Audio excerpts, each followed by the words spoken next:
Good morning, afternoon, and evening, wherever you are, and welcome to a NerdTube Live fan film reaction premiere. Today, we are going to be looking at Constar, the motion picture, brought to you by No Budget Productions. This is a big 2-year project that has been in the works by Vance Major, the Stan Lee of fan films, for the past 2 years. I am joined by a council of reactors and Trekkies in arms. Major Rage, Big J, and Santa Claus. How you guys doing? We're good. I'm doing good. Hanging in Excited. there. Weekend's almost over, so that's sad. Shut your mouth. uh, I guess we'll just kill some time here until it starts. Going into this, it's called Constar, the motion picture. I'll bring up the image really quick to just show everybody. Whoops. That was real quick.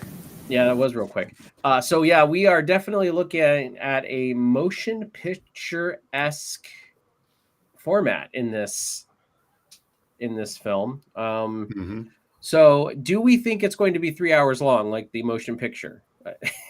no, I don't think it's going to be that long. The motion picture was kind of tough to sit through unless you watch the director's cut, which is a lot more crisp, makes a lot more sense. But I've not only was I had a scene in this, but also edited a scene, and I can tell you that you guys are in for a treat with this. This was a lot of fun to be a part of, and got to go out for the on-location filming out in Harrison, Arkansas, and that was a lot of fun getting to meet Frank and Vance in person, and some of the other folks involved with the just with the whole film. And I got to meet Royce, and it was something else being on a set like that, bridge of the Enterprise. So yeah, it was quite the experience. I'm excited to see what it looks like finished after you've been in the behind the scenes part of it, Yeah.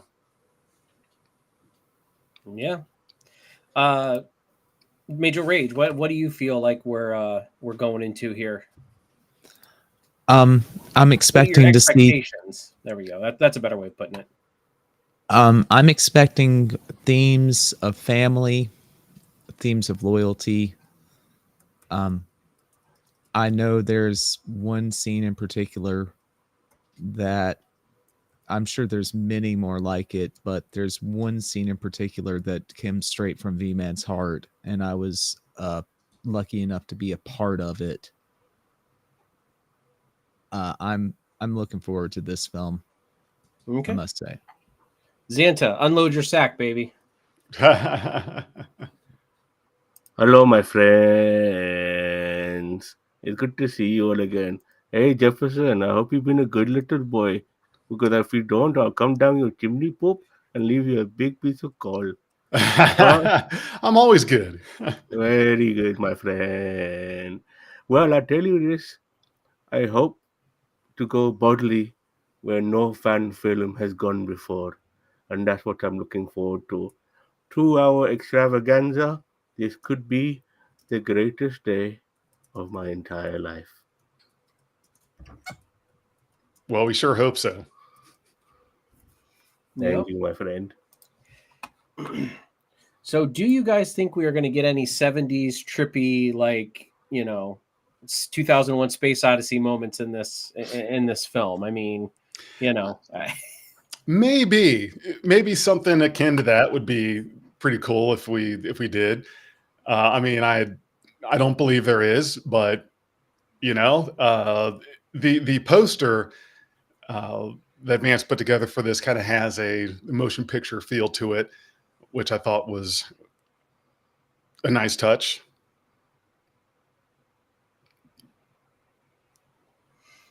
Yep. Sorry, I brought the chat up there on the side. We got some people jumping in here. Oh, good. We got Mark Felipe. I can't tell which YouTube. It's either Beyond Trek or NerdTube. But welcome. The slow motion picture. This is correct. And he says, hello, everyone. Daniel Vance says, can't wait for the after credit scene. I've been theorizing for years how a Hawaiian punch about it, that Hawaiian punch hat. So You have a Hawaiian punch hat? What's that? Well, I mean, Vance does show a Hawaiian punch hat very often in his fan films. How have I missed that? I don't think I've seen that. Interesting. Yeah, he's had it in a lot of his fan films. He's worn that Hawaiian punch hat. So some of the older ones, I believe, maybe not the recent ones, but Rusty Rivers is here. Says Xanta got dreads. Yes. I was in Jamaica after Christmas last year, and I said, "Why not, man? Yeah, man, let's just do this, man. Yes, let's do the dreads." And I think it is far more appealing to me. You know, I'm going back to my roots. Literally, it's in my roots in my head. The roots in your head. Oh yes. Well, Xanta, I hope you've got a lot of presents to hand out, because there's a lot of good people out there that want to have their presents. You know, I know I do. Give me cash. Just give me cash for Christmas. Let me tell you this. I have a big fat sack full of goodness, and I can't wait to unload it on all of you and give you all of the goodness coming out of my sack. I want to pour it all over your lovely smiling faces. This is definitely not a children's show. Oh no. Well, it is 1 a.m. where I am. So if it was, I'd be very upset with the parents for keeping the children up this late. All right. So if there are any children up right now, you should not be watching this live stream, because there is cursing and bad language. Oh yes, absolutely. We are not the family friendly. What do people think this is, Disney? Huh? This ain't Disney. Come on. Well, I always thought of myself as a Disney princess. No, just kidding. I'm not. I see you more as a Snow White. Really? No, I'm more of the Beast and Beauty and the Beast, right? Yeah, I've got his face for radio. So we're gonna watch this as it happens. As it happens. Okay. As it happens. Bless you, my friend. Santa Claus says, "Bless you, honey." Oh, thank you. Oh, and Cheeto, for anyone that might ask you the same question I asked you in regards to this restream, which is new to me, when you do have a guest on, they can add up to 3 channels to stream on, which is nice. So you still have Beyond Trek podcast going, which is great. But I didn't realize I could have added that. But I did add No Budget Productions. So it's streaming live on that YouTube channel. Will that mess up when the Constar goes live? When we have 2 live streams at the same time?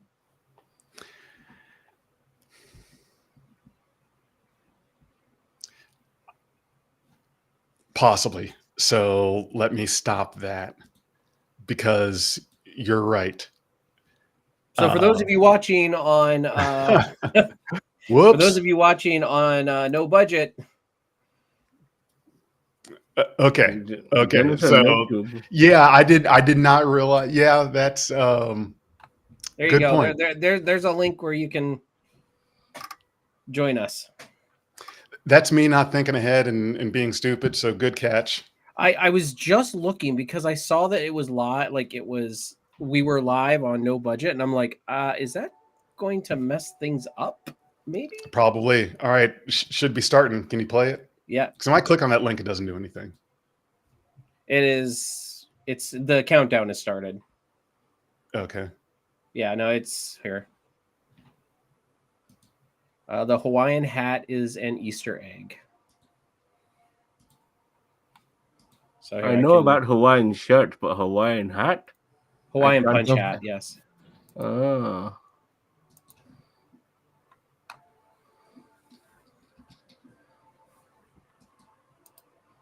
Do we want to leave it like this? Leave the chat up, have the film up here? You think that works? Yeah, that's fine by me. That's usually how it's done. I can't hear anything.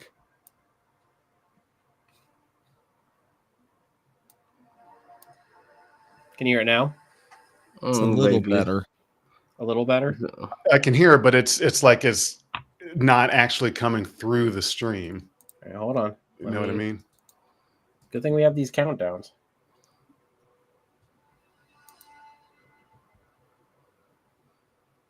All right, I'm going to remove the source, and I'm going to try this again. I'm going to see what happens here. See, they gave us plenty of time to kind of...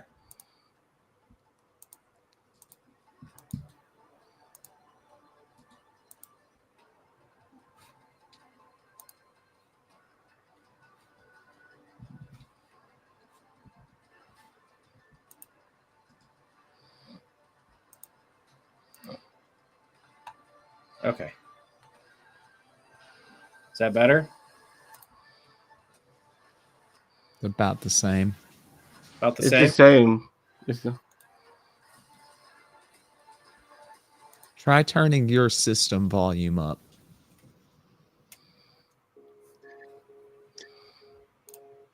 Did it get any better?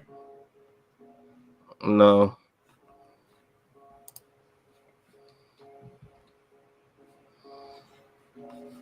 Okay.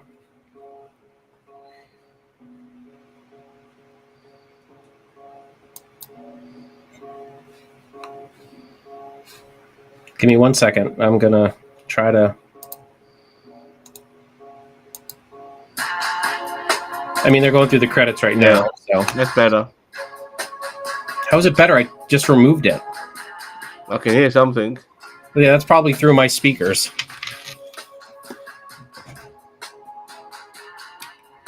Well, I've got a different tab going that's playing the video so I can hear it. So you could show it on your screen and we can listen to it in another browser tab on our end.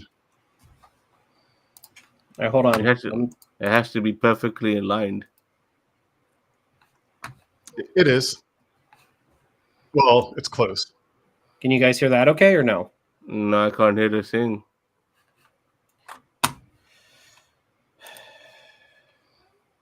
All right, I'm going to do this a different way then.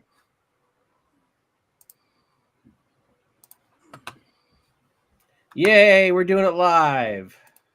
We'll do it live. Bill O'Reilly style.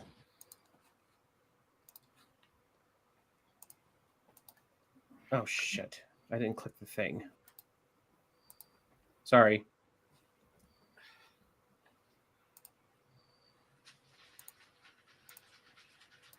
You want me to try it on my end?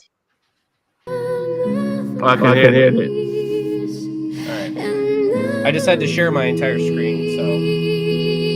Yeah, now you can hear it. I can hear myself. You can hear yourself? Yeah.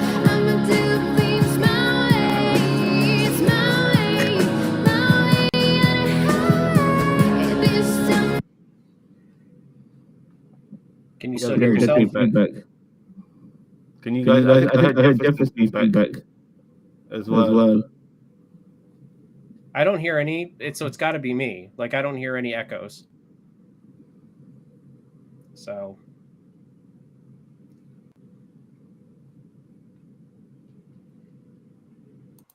Welcome. Well, you turned the volume all the way down. You got to turn it up some. Well, no, I did, because I wanted to hear if we were getting echoes from the browser or if we were getting it from...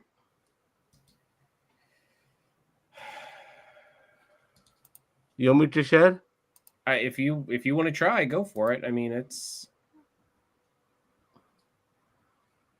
Let's give it a go.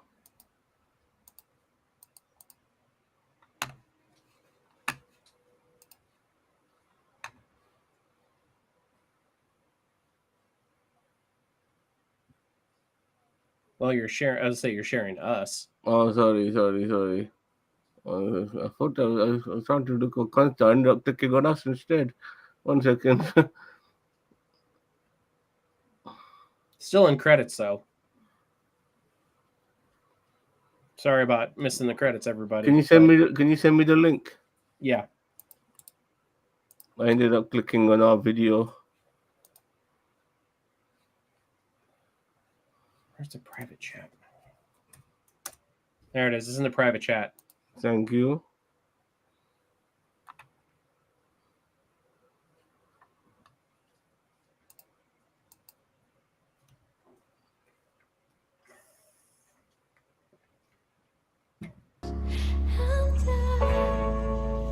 Can you hear that? Yes. Yeah? Yeah, I don't know what was going on with mine, but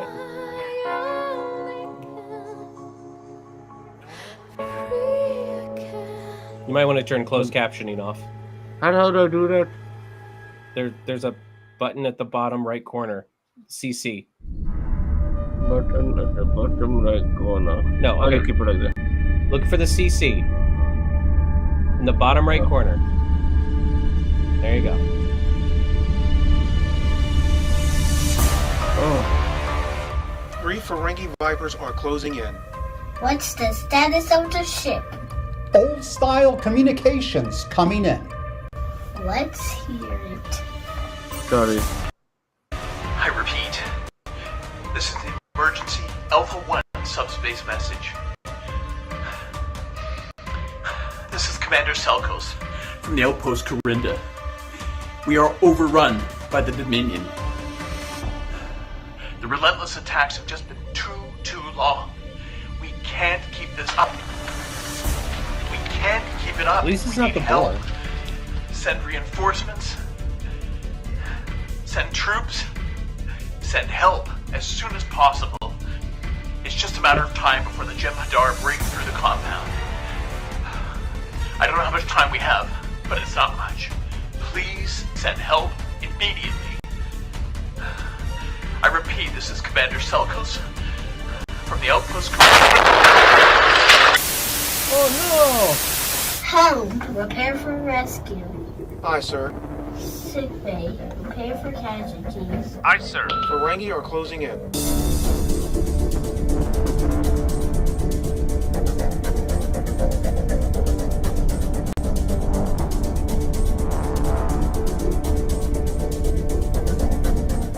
Shields report, ready for fire! Sir, some sort of weapon is being admitted to the lead ship. what was that supposed to be an insectoid? I can't tell. Power what- is dropping all over the ship. This isn't like last time, I don't get it. What are your orders, Captain?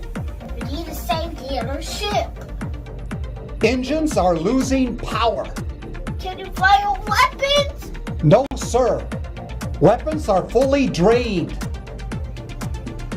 I don't get it, what's going on? Ferengi shark troops are now starting to board the ship. Get us out of here now! Engines just went offline. Ferengi shark troops incursion in main engineering. Security to engineering!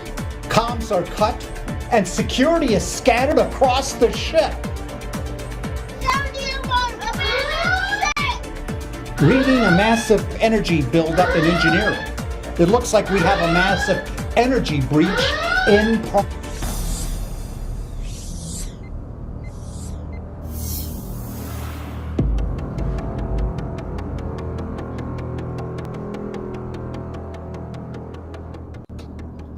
Why?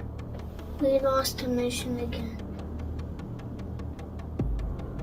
Why? The Ferengi destroyed the ship. Why? They were sneaky. Excuses. Why did you take this test? What do you have to prove? That I'm better than You're your gonna prove dad. I can do it. Prove to me? Or prove to you? Prove to both. You haven't proven anything to me except that you keep finding ways to fail. sorry, Dad. That's Captain to you. I'm sorry, Captain. Do you belong in that uniform? I do belong in this uniform. The uniform isn't something you can just replicate. Shut up, Wesley. Is that what you want? A replicated uniform? No, sir. Well, that's what you have. A replicated uniform. A failed test. What do you have to say to that? Kiss my grades. I was expecting a belt at some point.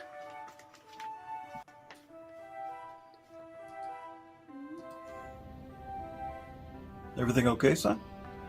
Yeah, Dad, just a bad dream. Well, we all have them.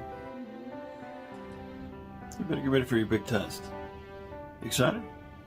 Something like that. I think I'm kind of nervous. Nervous? Why? I feel will still be proud of me. I am always proud of you. And I will always love you, no matter what happens. Now, Uncle why Sam, don't you go get he ready? may not love you if you fail your test, but Is that one of Minaj's dead girlfriends in that picture frame? yeah, that's one of his dead girlfriends, I think.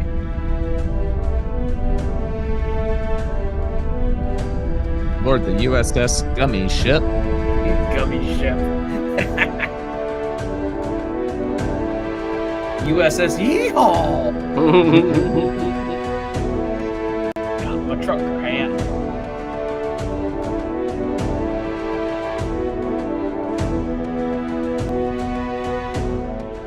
Nice view, huh? He loves it. Listen, It is a nice view. They're in the what was it, not the Delphic Expanse. What's the Void? Sam, Oh, no how wig. are you, old friend?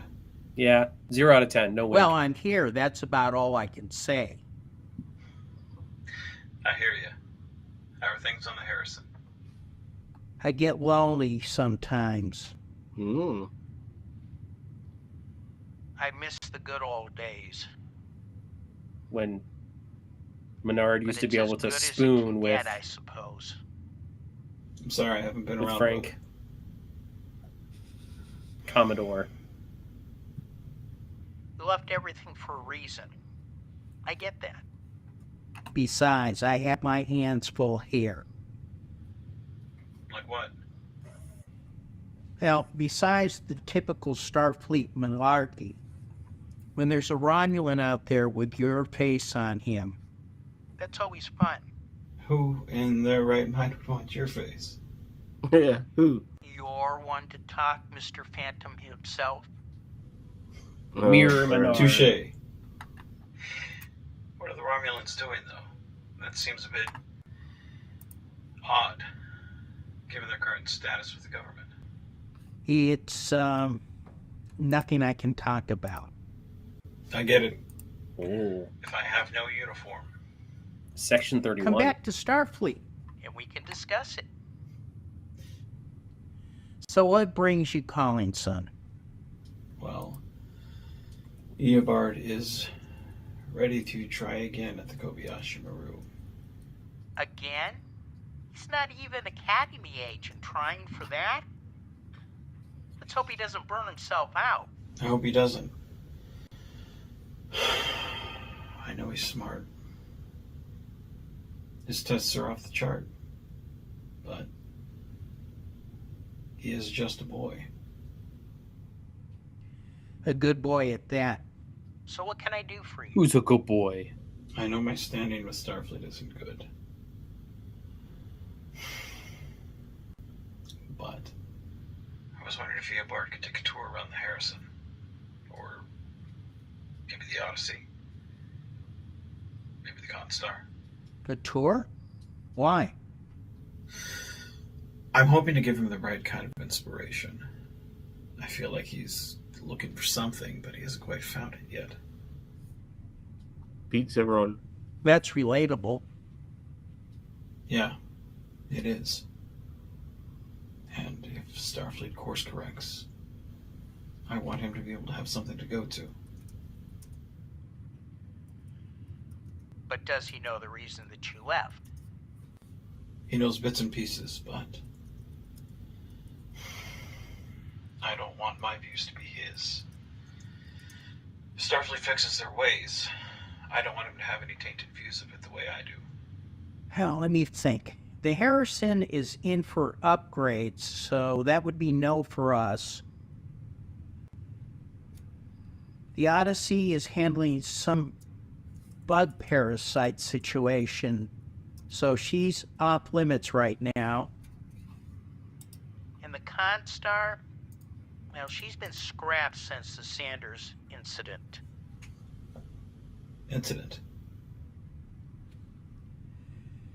Eric, it happened many years ago. Remind me. And they say my memory is bad. Sanders, the only captain in Starfleet to ever murder any of his crew. What? Ever since the incident, Starfleet scrapped the Constar B. No one wanted to serve on a ship that a captain murdered the crew. Yes, it's taboo. Sam, The entire no crew. idea. You guys are badass. What could you do? Well, that's For that bad matter, PR what when you could murder any your of us crew. done? Why do you Generally do it? gets you a court-martial. You'll Maybe. have to ask his doctor. Isn't that Single-handed. information privileged? Kill his crew Not single-handedly? in this case. Wow. The case is so rare, and Starfleet security took precedence over it. Who is his doctor? Tamara. Is she with you? Not right now. She's at the facility at Caliban Colony. Treating Sanders. I don't think there's any treating him, but if the Constar is available, she should be cleaned up enough for Eobard to tour a real Starfleet vessel. You've got to get the last of the bloodstains out of the carpet. It'll be Yeah, right. though. The brain splatter on the But we the are carpeted spread walls. pretty Ew. thin. And given your present standing with Starfleet, it might just be your best option.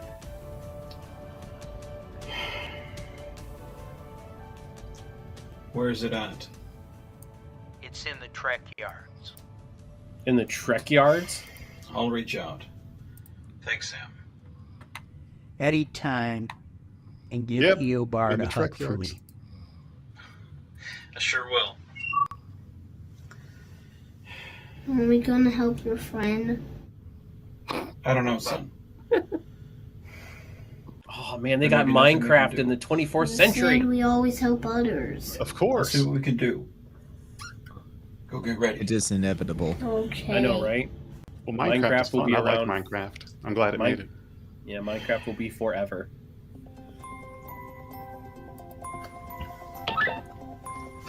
Computer, open up communication to the Trek yard. From Eric Menard. And transfer to the shuttlecraft Muller.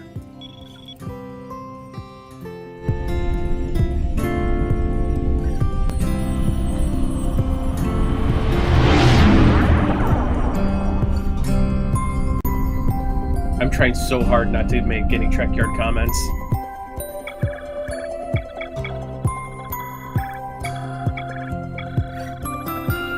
I know that ship. It was called the Constar. It was a good ship. Then it fell through the sky. That's one way to put it. What happened next? Well, I moved around to a lot of different jobs. Met a lot of different people. Life is like that. Well, I meet a lot of people too. Oh, yeah. You're going to meet a lot of different people. Some good, some bad. How will I know the difference, Dad? It's difficult to tell. It's hard for me to tell sometimes. Really? Oh, yeah. I'm not perfect, son. But listen to yourself. In the end, you'll know who's good and who's bad. That sounds hard. Nothing in life that's worthwhile is easy. Just listen to this, you'll be alright. I'm gonna listen Oh, he's to so our music. proud. My money don't I wish I had jingle the Stanley of fan film drum at me on the head. See you when you win, for Let me sure. take this. Make you wanna I didn't expect this. You know, Timoteo, Eric, it's been too long, brother. it's been since you've tried to murder the crew of the Constar A. I heard about the merging of all three Menards. So, what can I do for you? I heard what happened to the Constar. Which one? They all seem to end in tragedy. Tim. Just like his girlfriends. My son. I didn't realize. Which one are you referring to? The Constar B. I just heard about the tragedy that was on board. You could say that. When we received her, we disassembled her for the parts. So she's not still together. Captain Why would you Flannel want to Shirt go Guy on that definitely thing? voted Trump. No, if you know Vance at all, Hoping he to did fire if I not. can, but it doesn't look like I can go that route. Yeah, well, she's in no shape for a visit. Well, thanks for taking the time to look into it for me. And Tim, if there's anything I can do for... Just let it go. You're not him. Not all of him, anyway. Just let it And after go. all, God, who does he remind me without of? talking to me. It looks like a Starfleet biker gang. Starfleet biker gang. His acting reminds me of somebody, and I'm trying to figure out who it is with the accent and everything. Your dad messed up a long time ago. How did you mess up? I was... I killed people. one of those bad people. What changed? Oh, you still are. People change. If they have a reason to. He moved out from killing girlfriends to... What's on your mind? We should help your friend. You think so? He needs a chance to. I'll look into it, son.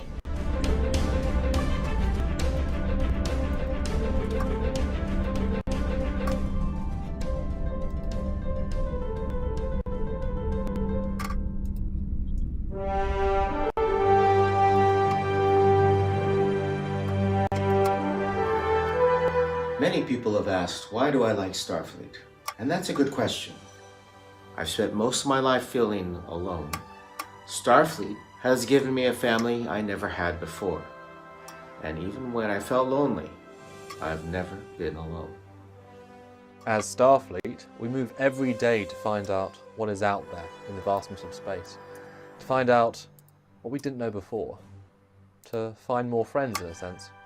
We have built an entire society based on respect towards other cultures and beliefs, even those that match our own. It hasn't always been Antonio easy, Banderas. but it has always been worth it. The greater good, bigger picture. Putting aside these smaller differences has helped to defend against past threats. Threats like the Xindi, the Dominion, the Borg, Species 8472, just to name a few. Threats that could have wiped us all out if we hadn't put aside our differences. That type of thinking has got to be the standard, if you are to be part of Starfleet. It's more than the pew-pew of a Defiant-class ship. It's about being open Hey, to other ideas it's all about the and pew-pews. embracing other cultures. Especially Because in of a the end, Defiant class ship. This is Right? Starfleet. Yeah. It isn't easy though. For most, it's hard work on the books and testing, if you enter the academy that way. Look at Earbody, so For enthralled. others, enlistment can happen. There are many options in career choices. He's if like that me is during something staff you wish to do. meetings. The Federation is very... He's got his in place. choo-choo dance shirt on. He's ready to go to the choo-choo dance party. Yes, young man. What about people like Waiting for Tucker Chakotay Limbo? here to talk about a That's Oh, a good yeah. look at question. Limbo, shush. Let me choose my words carefully, as things are still very tense on that. He targeted people who are very vulnerable. He convinced others that their friends and family were bad news, narrowing the information that his followers trusted. It was allowed to go on for a long time without notice, and it was cruel. Very cruel. Just by its nature. What his followers didn't understand was that they were following a narcissist that would drop any of them if it suited him. One thing people in the Federation can't forget is that Tucker needed to be adored, and he would pick people that his message resonated with. Then all he had to do was convince him that he was godlike. Because when God tells you to do something, Trip, Tucker. You listen. He convinced so many in Starfleet to mistrust others that were different from him. Different? How? Other dimensional beings. Universal shifted personnel, or USPs, what we called them. The reality is we need to be embracing the differences and learning more, not turning away or harming others. How could an entire group be full like that? That's a good question. I don't think we have an answer for you. His ideals are something that's very dangerous.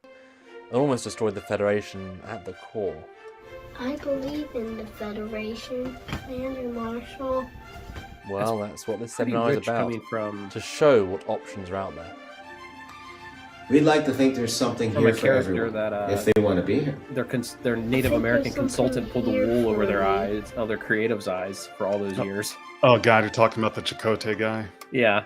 Eric Menard is one of Starfleet's finest strategists, using both his intelligence and the resources of the network to secure his place among his allies in Starfleet, not just as an officer, but as one of the commanding officers in plain sight. But what happens when that intelligence is used against him? That's exactly what we were tasked with when Phantom took out Starfleet, one ship at a time, using plans specifically devised by Eric himself, using specific methods used to cripple us if we ever got out of control. Ruin my This was called the Phantom War. A war on such scale, entire universes collapsed. Eradicated is a more accurate term. One man's obsession with control. Control of situations and control of lives. It's like we say, if we don't know the history, we're doomed to repeat it. That's why this man, Tucker Oh no! has been instrumental in the fight against anomalies. In his crusade against people like the man in green, the universe seemed to settle down. He's got his biobed behind him. But even he seemed to go too far. Look for me. Working from within to disrupt the Federation. I know who he is. He became the very threat he was working against. And on that note, I hope we will see you back tomorrow for more on this lecture on extremities of the Federation. Thank you. Now test wasn't so hard. Is your lecture done already? No. There's nothing here for me.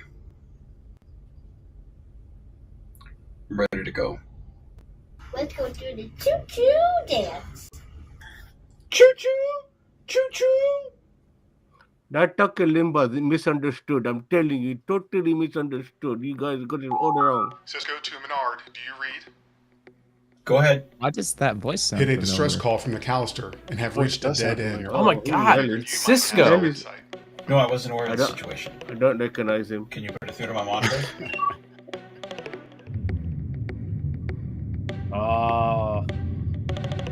Looks like the USS Callister. That's Vargas's ship. Sanders. That is Cerritos class? Or both that's were California married to class? Dawn and divorced. Enemy of my enemy type of thing. Something odd though. Trace amounts of trialophy. In the area? I'm not sure what could cause such a large amount. Normally, I would say a cloaked ship. But one that huge? That's peculiar. It didn't start until you got back with Eobard. And there is a trialophene trail from the Callister. That's why I thought you might know something about it. If it is a cloaked ship... Not that I know of. I haven't received any communication from anyone. Then we can only assume the intent is hostile. Let me check. Scan it through to my pad, please. Send all scans to the captain. To the retired captain. Aye, sir. Looks like by the sensor readings, it's the cloak of the Klingon ship, sort of Korath. Commander, there's a ship decloaking. Whatever you did, it's triggered who was out there, Eric. Computer weaknesses on the Klingon. I'll stand down from the red alert if you can handle this. Maybe they can shed some light on who attacked the Callister. Open to communication. Tell me about the Tritos.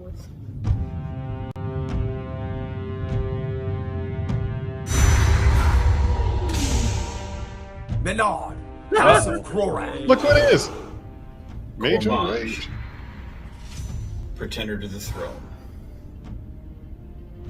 Did you attack the USS Callister? Why do you question my honor? I question the honor of anyone that plays games. Like you. These are not the days for games. Then what are we here for? Rorath was in command of this vessel when it was attacked. Attacked by the same who attacked your vessel out there. And why didn't you call this into Starfleet? Because some things can only be dealt with in person. A brother has fallen.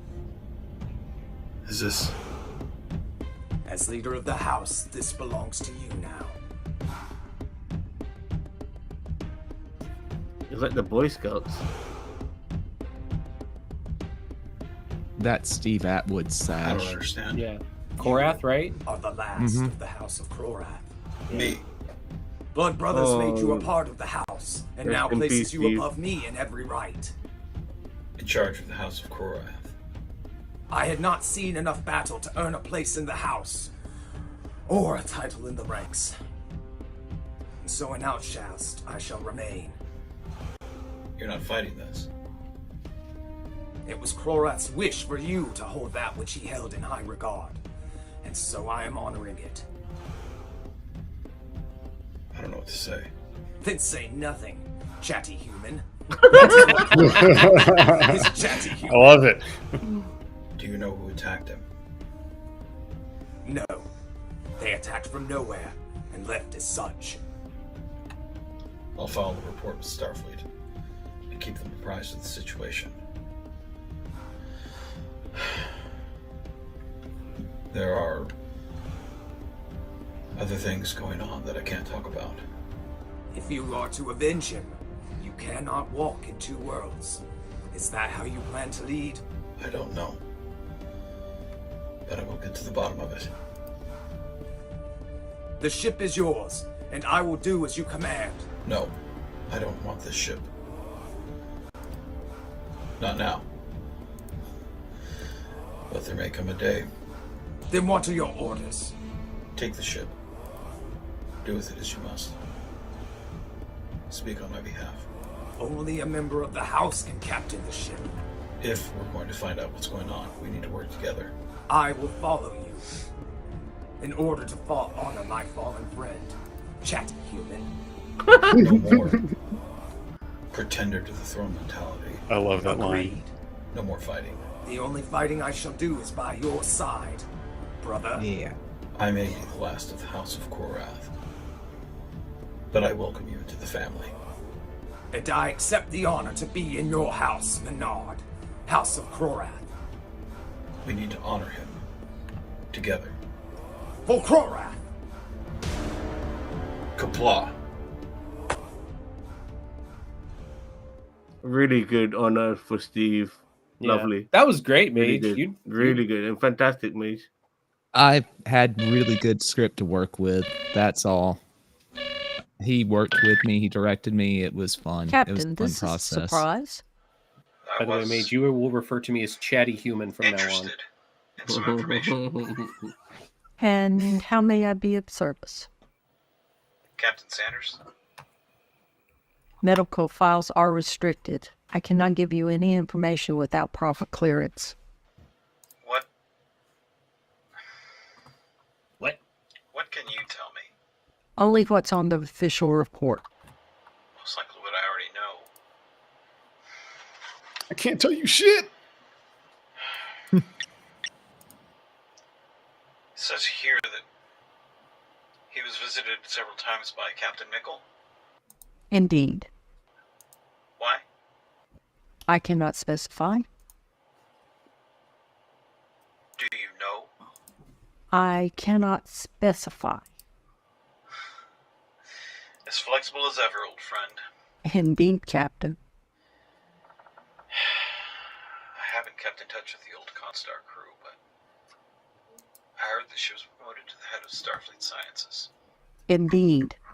Starfleet will not permit a commanding officer to have another ship if the ship is lost. The Constar. Well, that's not true. The V'ger incident with Kirk, the ISS Constar Picard, and the Constar A Cisco. is classified. We They've need all not gotten ships discuss after it. they lost theirs. Yet you know of it. Listen, Canon The Commando. bond between Vice President Denson and the Admiral Sorry. is strong. He felt need This to is share. this is the Constar universe. In case Sam needed to stop me again. It may need more than a whistle to stop it next time. I'm not that man anymore. I've changed. Indeed, but as you say, be prepared.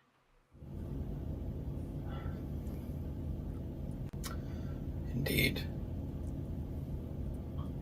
How can I blame you? You have contingency plans of your own against those who would be a threat if left unchecked. This is no different. Let's just make sure it stays that way. I'm sure both parties are content with the way things are currently and feel no need to change it. Good.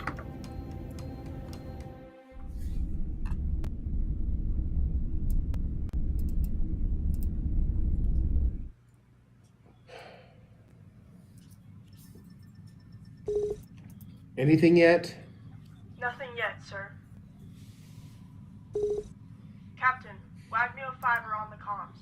Put it through. Have you called to tell me you're going to kidnap me again? No, I think once in a lifetime is enough for me.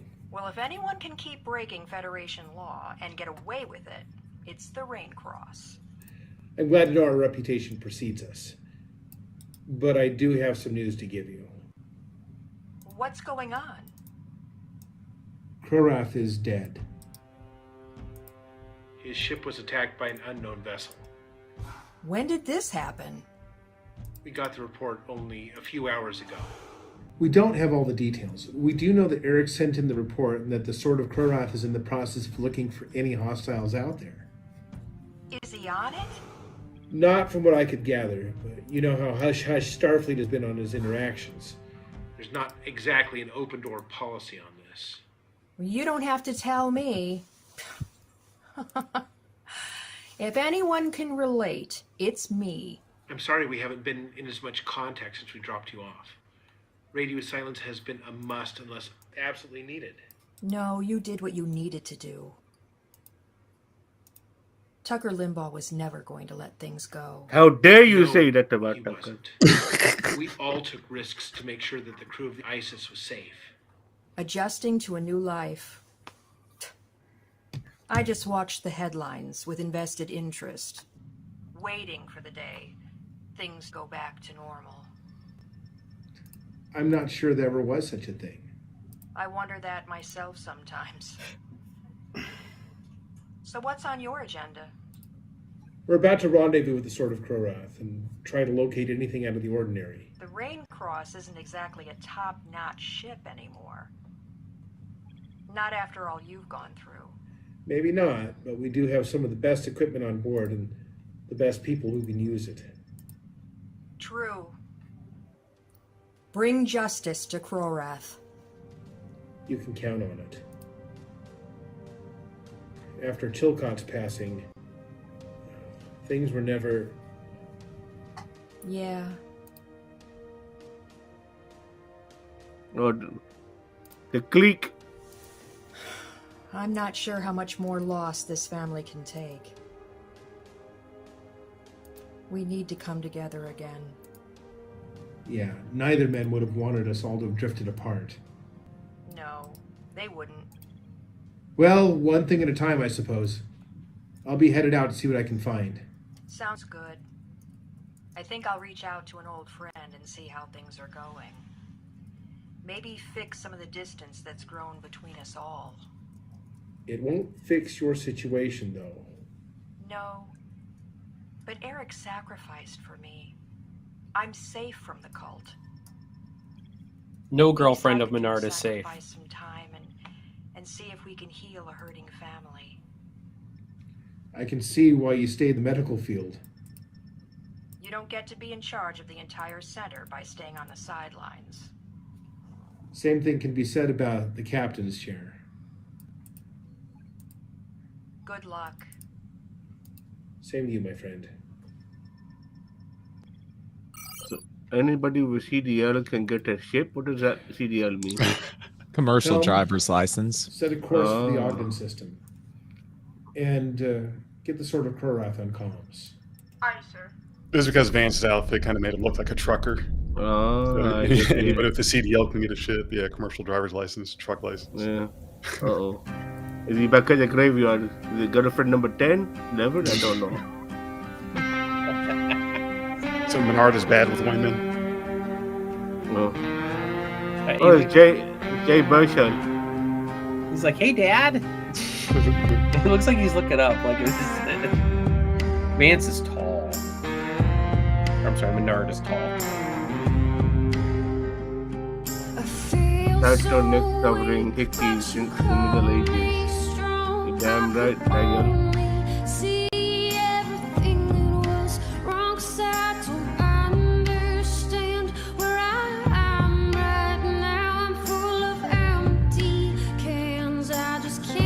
Oh, there's Josh. There's Lex Luthor.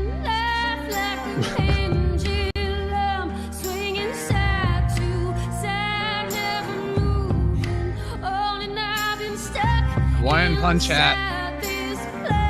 Uh-huh.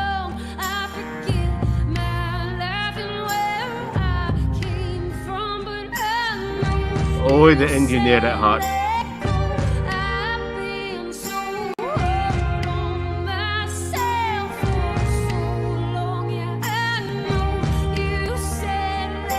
They put the suit backwards.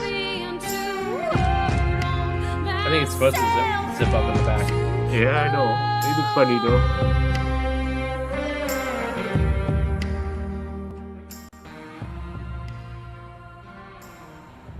Josh needs to grow that facial hair quick.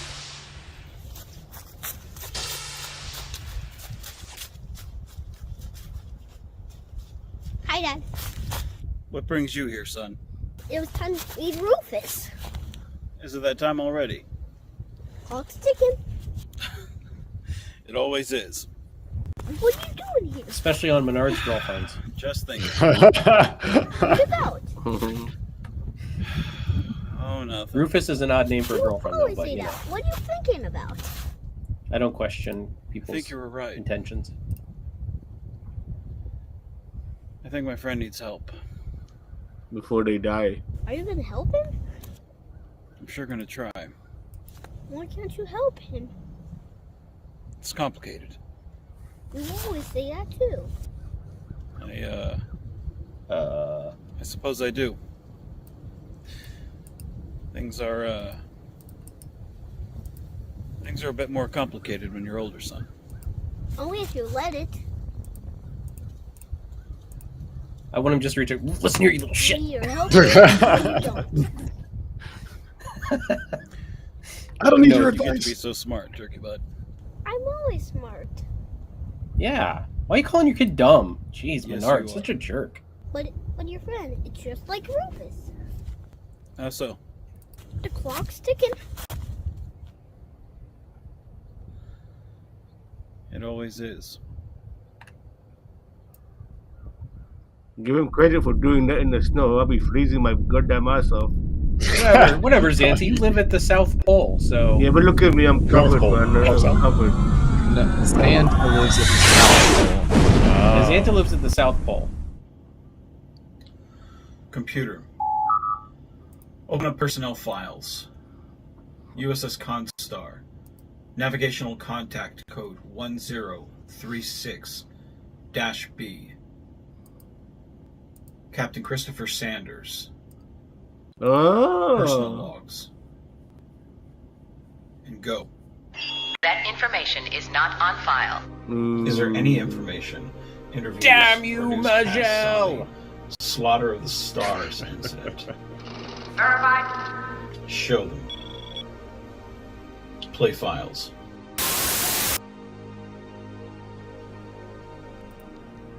I hear them in my mind. We don't sleep. I don't sleep. It's all I can hear and it keeps me up at night. It's like someone behind my eyes is watching. Your brain? I was just gonna say that. I give them so much to watch, but I've had enough. But is it enough? Only they know.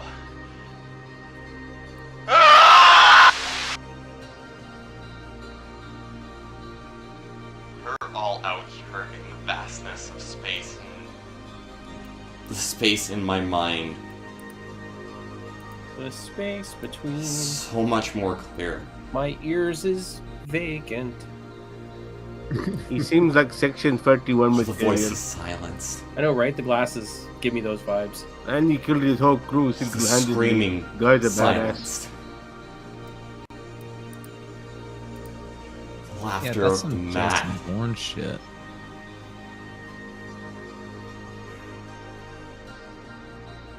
Now they know too.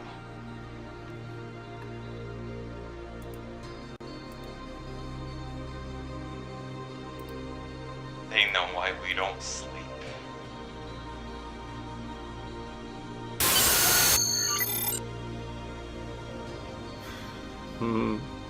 Makes evil Menard look like a good guy. Computer. Get me Captain Mickle.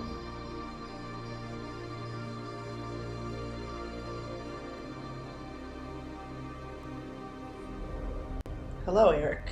It's been a while. Audrey. I need your help. I'm Like a championship belt? not the man that hurt you. I know. You have his face, hold his memories, yet you're not him. I'm not. I understand why you have your reservations, but I'm not him. I believe you. I I heard know. what happened, and I know all about the tilt-a-whirl and such. To say it's complicated is I've read the Spider-Man comic. a bit of an understatement. Which is why, let me be upfront with you. I forgive you. What you did to my ship, my crew, I can move past what happened.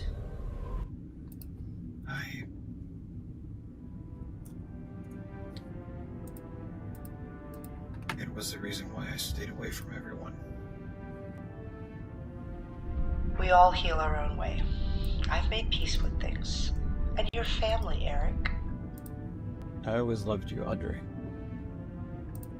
And You're like she's a dead. sister that I never had. And she's dead. I'm glad we could talk like this. So I've noticed you've done your best to get off everyone's radar. Split up with Dr. Spangler, stay as secluded as possible from others.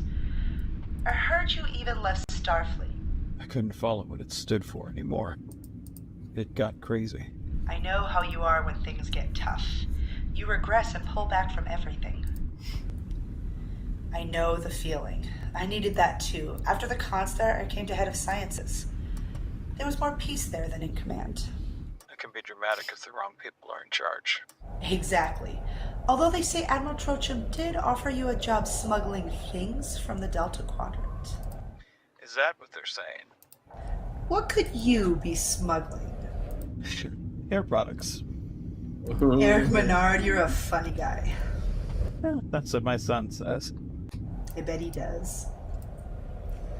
So what help do you need from me? Sanders.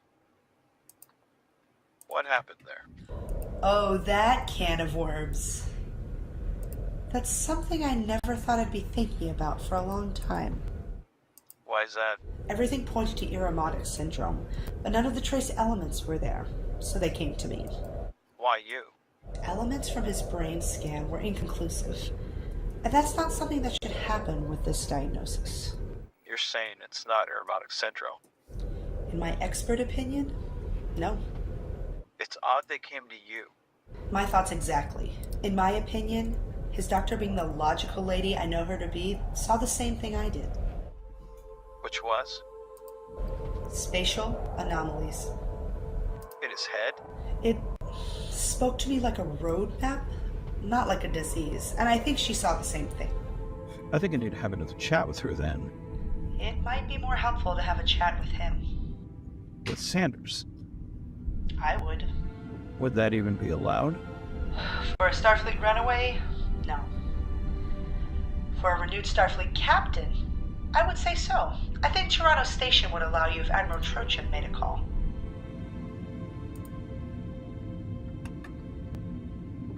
I think we owe it to Chris. I think if there's something going on that can explain what happened, we need to understand it. Not spoken like the science officer I know. I never changed, Captain. You know, Audrey, I was very proud of you sitting in the center seat. Thank you. It was something I never thought I would ever do. Till you were in that spot. And you led the crew well. Let me know what's going on with Sanders if you find anything out. Absolutely. I'll be in touch. Menard out.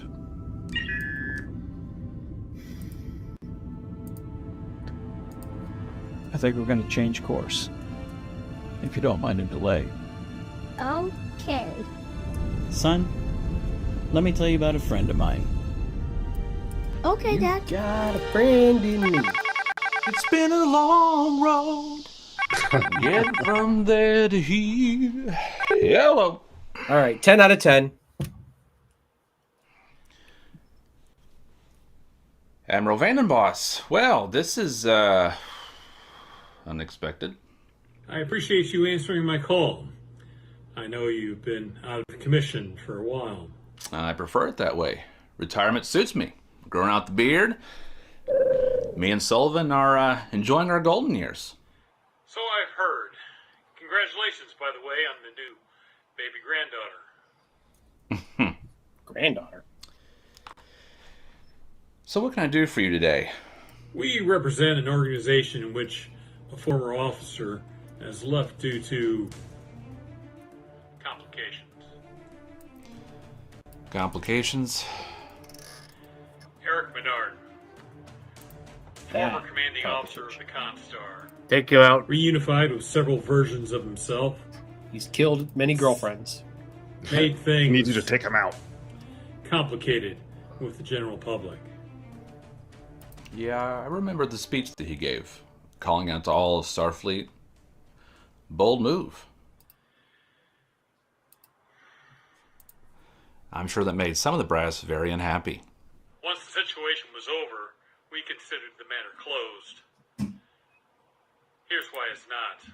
Having held several high-up positions in not only our Starfleet, but several others across multiple timelines, he runs the risk of exposing us on several levels.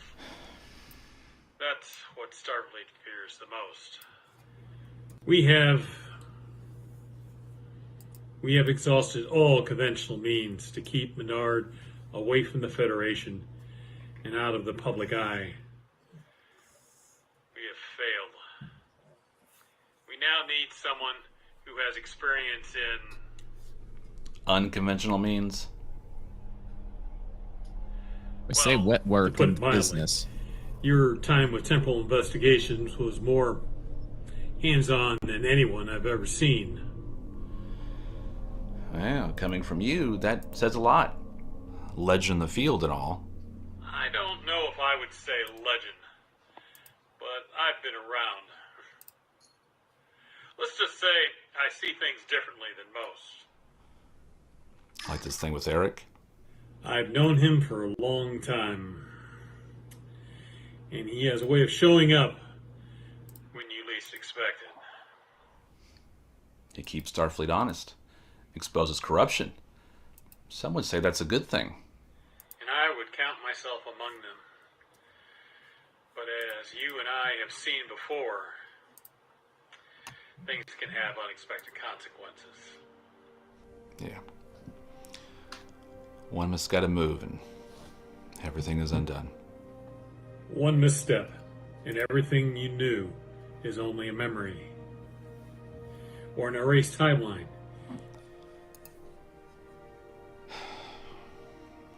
You know that better than most, Don. It's hard. What is? To reconcile what we do with who we are sometimes.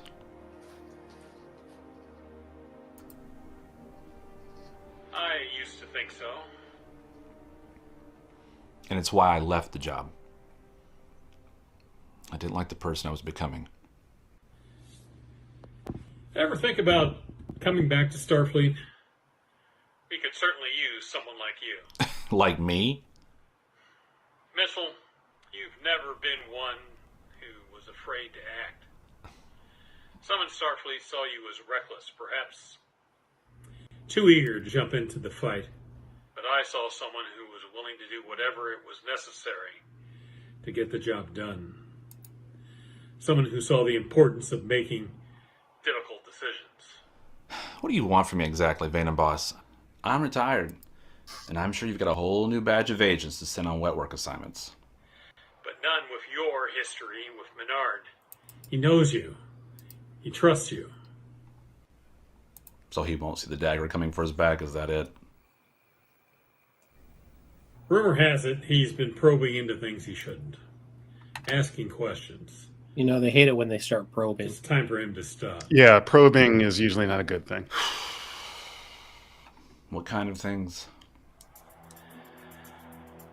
You leave that for section 33.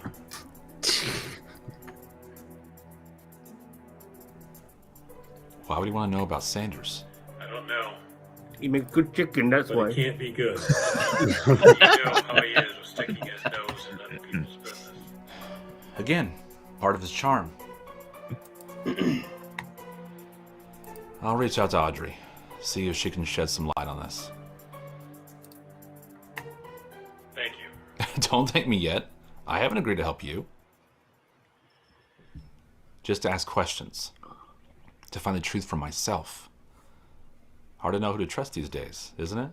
You're loyal to a ghost, Don. The Menard you knew, he's gone. This new Menard is a combination of all the other versions.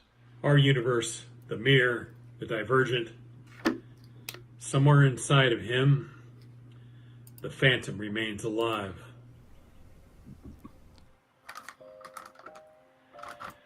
I know you have history with him. So you're saying the man in green might be at the wheel. Like I said, he's not fully the man we both knew. It's why he's a risk. We can't have him creating chaos. We can't have the Phantom resurfacing. People are afraid enough as it is. Well, on that at least we can agree. We need some stability in the Federation again. Some peace. Peace. Is that what you think we had before the Phantom War? Before the Dominion? Or the Borg? He's got a point. That's what it felt like. Simpler times. Revisionist history. Peace never lasts. War is the only true constant. Maybe you're right. But it doesn't mean we stop trying. Exactly. There's a lot of scared people out there today. It's up to us to maintain things. Nothing ever scares you, does it, Vayner Boss?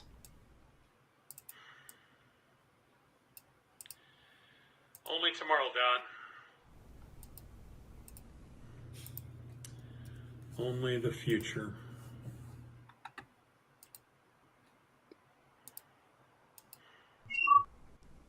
Starfleet officers without comm badges scare me. Well, Sullivan? They're the ones you should be worried about. Mm-hmm. Well, you said you were bored. I didn't say... I'm doing this for you. I didn't say anything.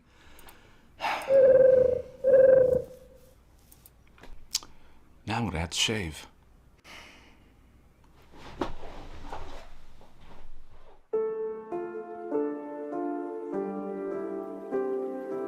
What uniform is that? I've never seen that one before.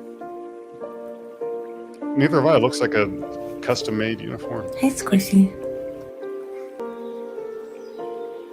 I mean, it looks like an ambassador, like a, what is it, diplomatic or a dress uniform, but in standard uniform format. A little bit, yeah. Like the white one, the white dress uniforms from Insurrection.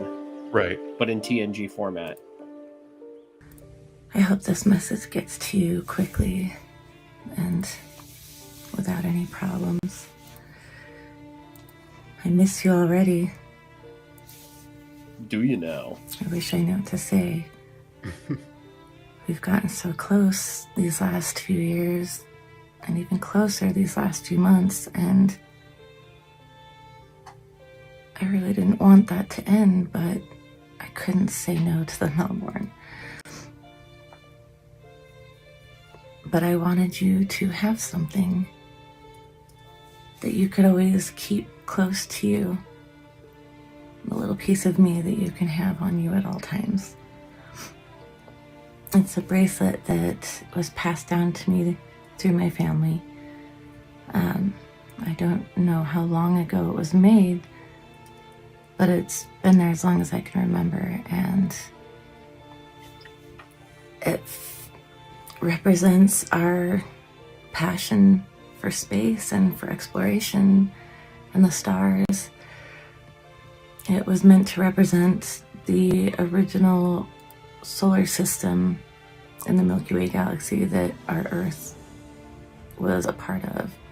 So it includes Pluto. Yay, Pluto! That should tell you how old it really is. But Pluto it's before it got always been a demoted. cherished part of my family, and I don't really have anyone to They share sent that Pluto with. back to the There's academy. no one left. Yeah. No one to give it to. So I want you to have it, so you always have a little piece of me with you whenever we're not together. I know I'll have so much fun on the Melbourne, No, you won't. but it won't stop me from thinking about you. Yes, it will. Yo, Every Think single day. positive, Cheeto. never. Never let go, Bernard. Never let go. Is she dead? I mean, about to be. Yeah, she's dead. Yeah. Another girlfriend in the... He has worse looks than Charles Bronson.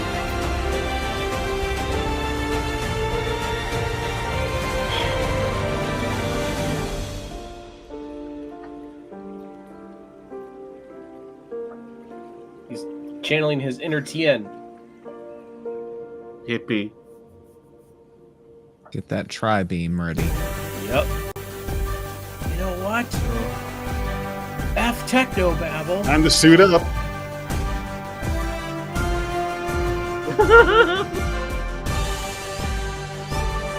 They should have shown him Look, putting each of the pips all on. the dead girlfriends are there.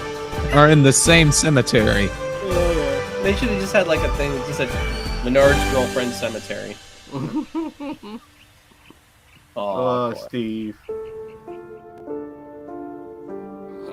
You were such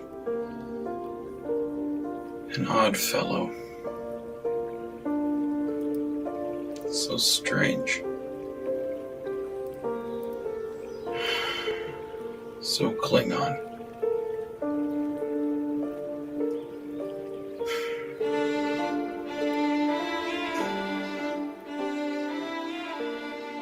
The 4 Years' War seems so long ago.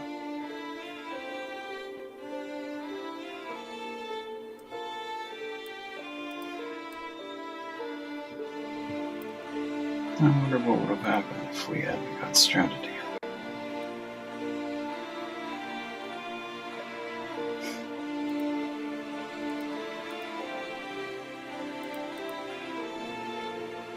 Even then, you were teaching me the wisdom of your house.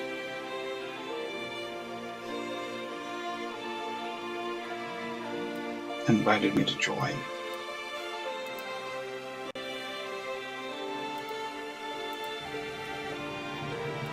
I was wish I could tell you one last time what your friendship meant to me. Somehow I think you knew. It's so strange. So Klingon.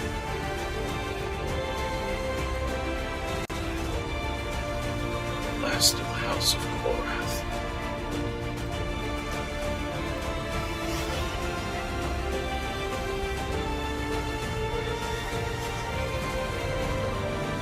I will make you proud. Kapla. Dad, we Oh, just no. got a message. I'm gonna shoot you. They're ready. Jesus. Then we have a mission to do. Like, don't point that thing, son. I'm ready to play Super Scope 6. Oh, there's a ship from Space 1999. Oh, that's awesome. Oh, I love the modeling. I love modeling, by the way. I'm a big fan of this.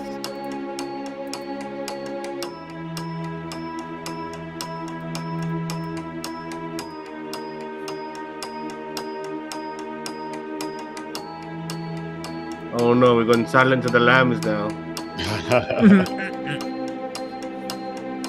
Hello, Clarice.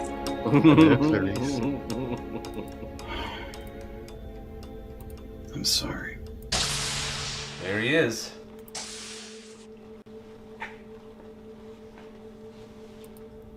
Donovan, what are you doing here?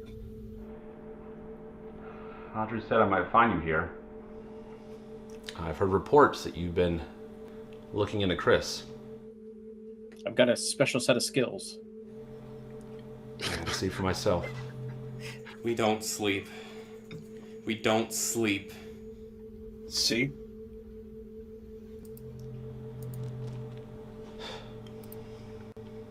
Feels like I've lived a lifetime to the forgotten fixing your messes.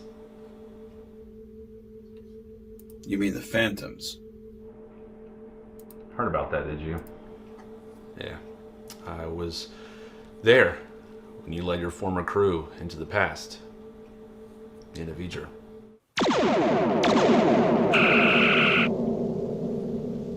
You rescued them. I don't think I made a very good temporal agent. So much of that job is standing by while terrible things happen. All so that you can preserve some future that your superiors deem as the correct one.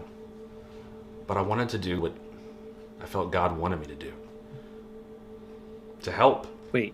If I had the power to do so. Are we talking about V'ger, or are we talking about Like what I'm does trying to God do now. need with a starship? You don't trust me. I'm not sure. What does God need with a starship? Eric Menard was... What does God need with a one of my Menard? best friends. And then he died. Years ago. And so much has happened since then. Now here you are. Just never thought I'd be standing here talking to you. Is that a good thing? Or bad? I guess that depends on what you're doing out here. If there was anyone who could protect the things that I held dear, my legacy, it was you. Yeah. I always appreciated the trust that you, the other you, had in me. In a lot of ways, it was an honor, but... But there's a flip side of that coin. The burden. Trust me. I know it. I went to some dark places for you. Places I never wanted to go. It's all your fault. In the darkness, it changes a Hello, person. darkness, my old No. friend. You were always the light. I knew that was coming. The hope. At 5 I knew p.m., you'd it carry feels that like for others. 10. I only ever wanted to do the right thing. You did it. You saved so many lives. Just look at the Constar crew. Mikkel, Russo. All of them. They wouldn't be here if it wasn't for you. Well, looks like we got one more to save. Yeah. Yeah. We don't sleep. What can you tell me about him? No, you don't want to be saving We him. don't sleep.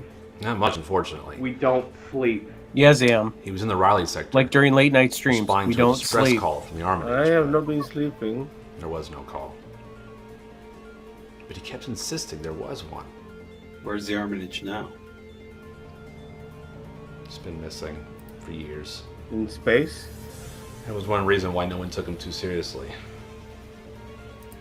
You knew the Armitage better than anyone. You taught Jake everything he knew. If there's something in those logs, I bet you could find it.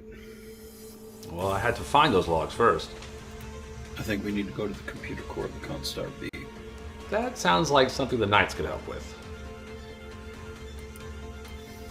Or maybe just a few friends. I'd like to keep this one a little closer to home. You don't trust the new kids? Your legacy. There's a lot of crazy out there. It is one of the reasons I love He's not wrong. There's a lot of crazy out there. Chris. Just look at me. You want to keep it with family? And I think I need to fix it with family. Well, looks like we gotta go to Russo's junkyard then. And it looks like Eobard will get his tour after all. Yeah. I'll radio Tim. Tell him we're on the way. No.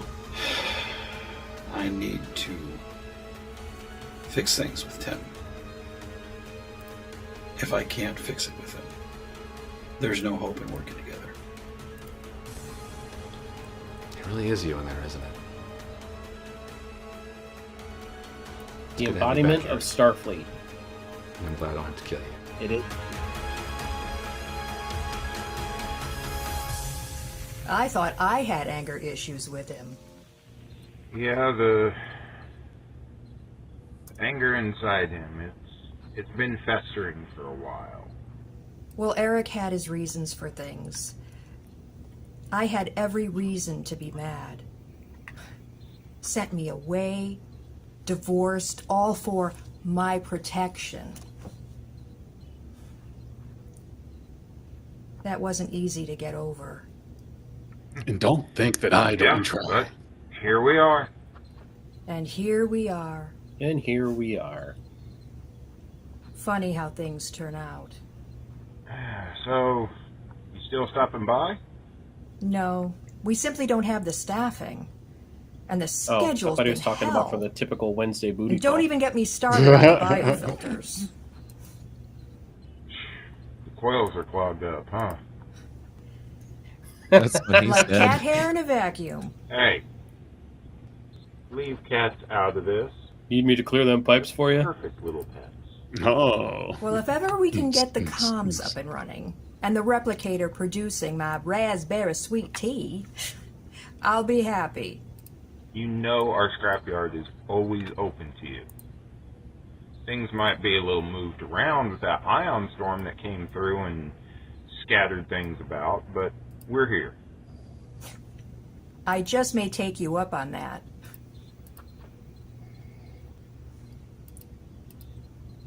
I take it you're all still working on Operation Retaliation. Oh. Hey, that's what makes being Isn't out that supposed to here be work. classified? This is Yeah, the way she said it made not it sound really like my it was supposed to be thing, classified. but I know how important this is to both of them. I don't know if Tim's ready for that yet. He better be. I think the people deserve a little bit of hope. Mm-hmm. Everything fell apart. Dude in a pawn shop. This could go a long way to fixing things. Yeah, I'm trying. I just saw the picture of This thing Scotty. with Eric got him in a really bad mood. Continue to work on him. People need to learn to let things go. Yeah, I've talked with him a few Let it go, times. Elsa. I think I'm making progress, but... Or like his beard. No, Let it you grow. can get. Let it grow. You and I understand that anger all too well. He shouldn't go down that road. None should. Don't want to go down that road. Agreed. Oh, damn!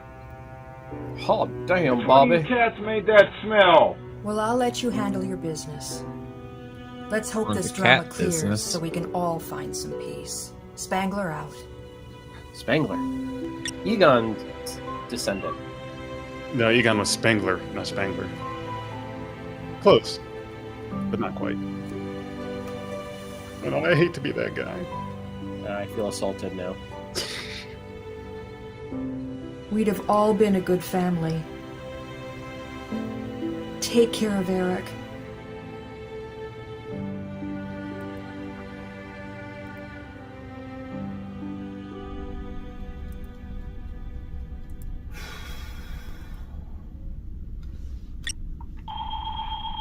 How do I tell her I'm just not interested?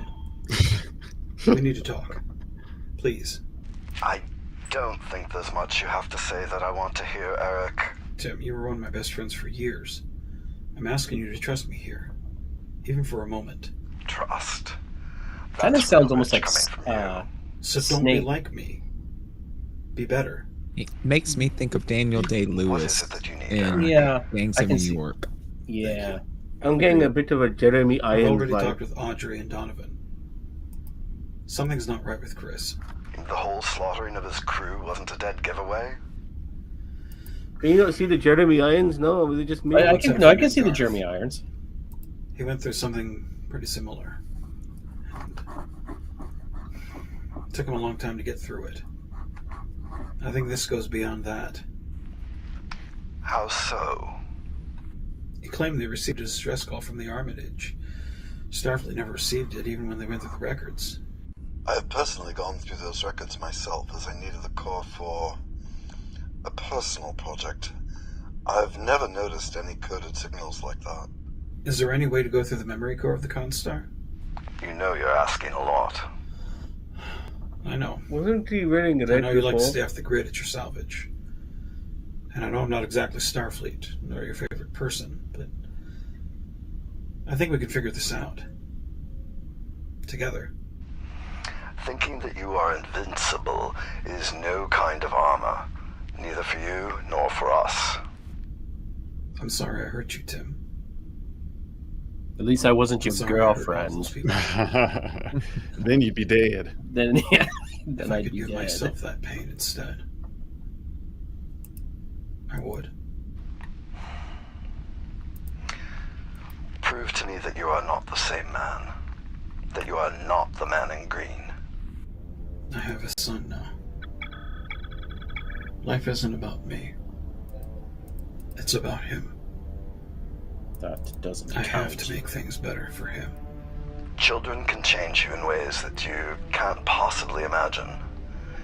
It's why I let Starfleet after the incident. I had no idea you had kids. 2 boys and a girl.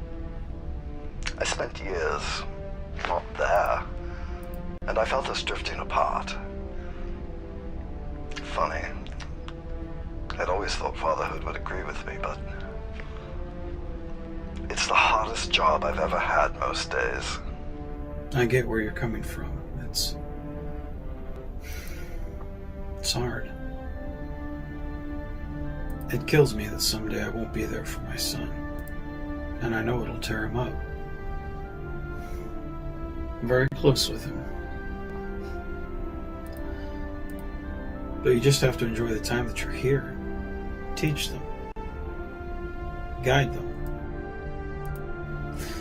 Love them to death. Just be that light. And remember that it's not just a job.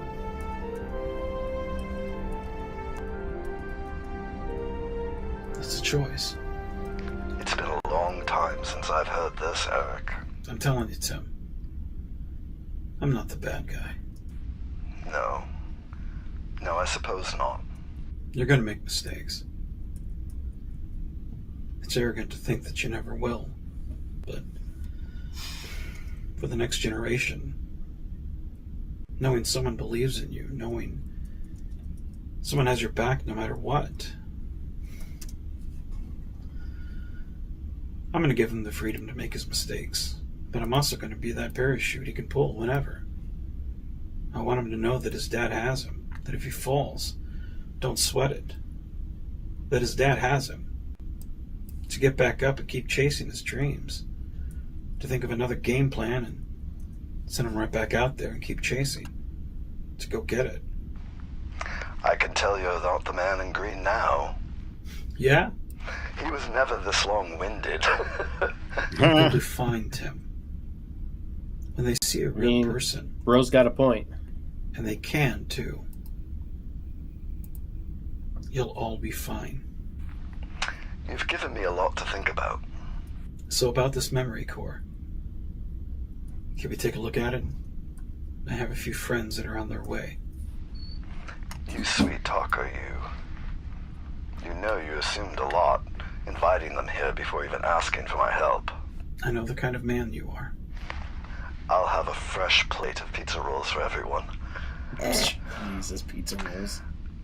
There are a few things we do need to get sorted here before we can go hunting for this thing.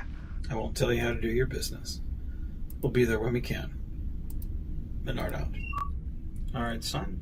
I do kind of want some pizza rolls. Get our friends and get going. It's good to know pizza rolls survive into the future. Report! Navigational systems are down. It would be a crime if they didn't. What's the status of the weapons? I got phasers. In the mirror universe, they don't have pizza rolls. It could be actually Maru again, huh? So, you wanna play?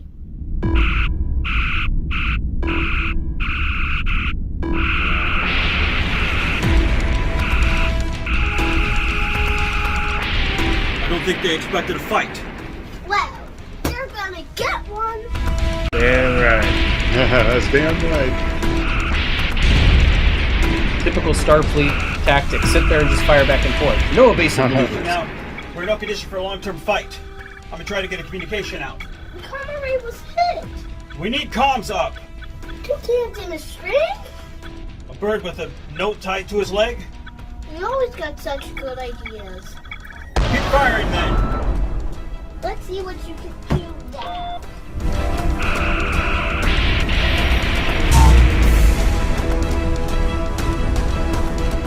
Main power's buckling. I can hold him off. You jump, I jump. Earball. It's time to get to the escape pod. We both live. Everybody lives. Then let's do as much damage as possible. Dad, something's on sensors.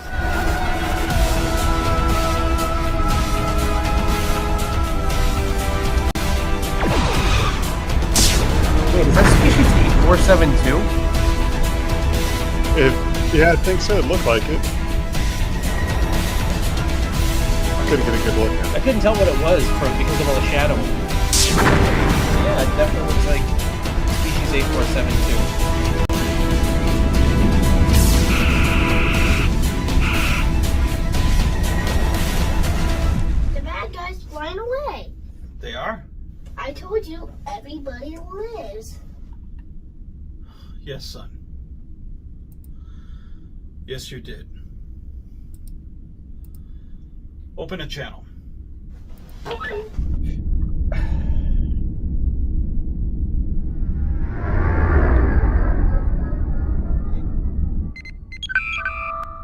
Well, did I catch you at a bad time? Not at all, Sam. I figured space needed a little more air, so I figured I'd let the shuttle supply bleed right into it. Hang on tight. We'll be within transporter range in 90 seconds. Good, Sam. We need to head to Russo's salvage yard. The core can be the key to what's going on. Well, it's a good thing I have Tamara with me. I didn't think you were going to let this go. Not when a friend is in need. You've got a friend in need. And family's important. Wise kid. The crew on the planet need a ride as well.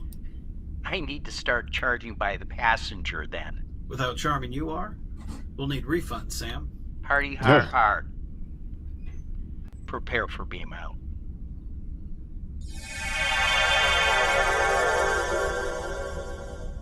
So much for cashless society.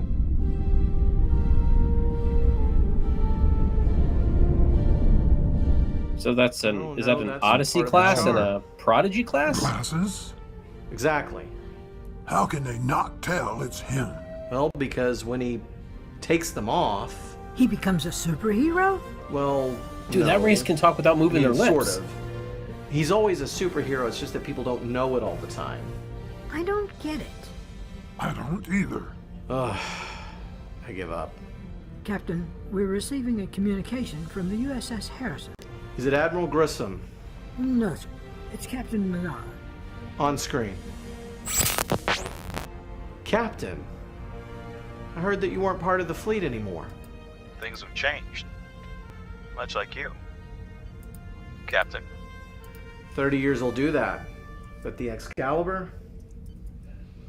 She's a good ship. According to the Harrison's records, she's supposed to be patrolling in the Arkine sector. She wasn't. Unfortunately, it couldn't be helped. The Farragut was under attack, so we responded. Under attack? From who? We have no idea. Honestly, that's why we're still in the system. Almost as soon as the ship appeared, it disappeared. This seems to be a theme as of late. Really? What am I missing? A mysterious ship attacked Korath's Your goatee. It vanished. And you think it's the same Oh no, he ship? has a goatee here, sorry. I think it's connected. We're headed to Samus Station looking into a couple of things. You're welcome to join. That sounds like a good plan. Once we get the Farragut up and running, we'll have Captain Tyler join us. He's the captain too now? Man, you see, I've missed a lot in the 2 years that I've been away. After Starfleet was divided, it took its toll on the top brass. After that, the shuffling began. I can imagine. But at some point you have to rebuild and move on. How did you? I understand that some traumas here. So big that they change the entire core of who you are. That I was a good person, put in an impossible situation, and then into the best that I could. Well, we're glad you're back with us. Whatever's going on, we'll help you figure it out together. Josh is killing it on the other side of the camera. I know, right? Bishop used to Yeah, say, he's doing good. never jump the fence if you're not willing to face what's on the other side. Ooh, a philosopher. He was something else. A smart captain that I know once said, That Cheeto? some of us stand no, on that is our not own, Cheeto. Together. He said some other stuff too. We put you in a bald cap, it Captain secretly Rogers. is you. I wish you, the Excalibur, and the Farragut well. A Merry Christmas. I know you're with us in spirit. Captain Menard, I always am. Rogers out.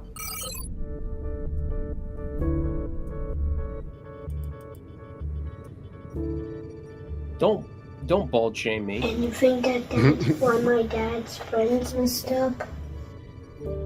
That's one way of putting it. These things have been popping up all over the place, so it can't be a coincidence. So was it his fault after all? That's what we're going to find out. Are you excited to be part of all this? Till we were attacked, I was. Hey, that's part of the Starfleet life. Sometimes these things happen, but we have to have each other's caboose, you know? Yeah. Why do you want to sounds very join convinced. Starfleet, Uh-huh. Bard? Yeah. Starfleet officer. Sounds like a teenager. Starfleet's important. What does it mean personally to you, son? My dad's the Starfleet captain, and he's made a difference. You want to be like your dad, don't you? I'm not him, but I can't be like that. We all have a path in life. Starfleet isn't for everyone, I can always choose something else. My dad said so. and he's right. Yeah, get a Grissom. Go ahead. The analysis of the battle between the Undine ship and the Menard shuttle is out. Yeah, it Man, wasn't Undine ship. You know, I've definitely earned a raise off of this. how about a pizza party? Isn't that the same thing? Anyway, the Undine ships run on bioelectric charge instead of shields. It helps deflect phasers and such. With slight modifications, we can introduce a pulsating EM blast through the phaser array. Like a hot knife through butter. That's great work. Put it in a file for me so I can take it with me. Tanner's gonna need a few days to recoup the systems while we're at Stanley Station. Speaking of, sir, we're 2 minutes out.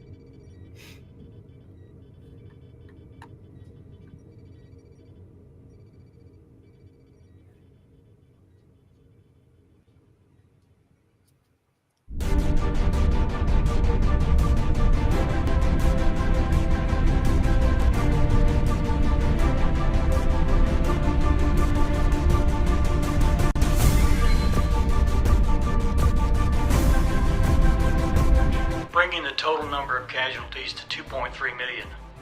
System DQ has failed.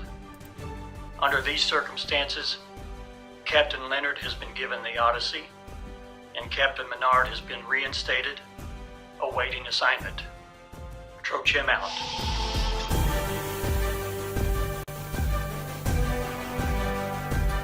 As promised. Oh God! I knew there was a reason why I kept you around all. Let me just tell you guys, that set was hot. Engineering skills. Hey! In between takes, we had to turn on this big fan. Good to see you too, sis. Well, And as those you all leather know, jackets weren't helping there to cool still things are a down. few things we're waiting on before we can get access to the computer core. What kind of things, Tim? It's sort of a side project. What kind of side project? Be easier to show y'all. Well, in that case, let's indulge. Always food with you boys. But of course.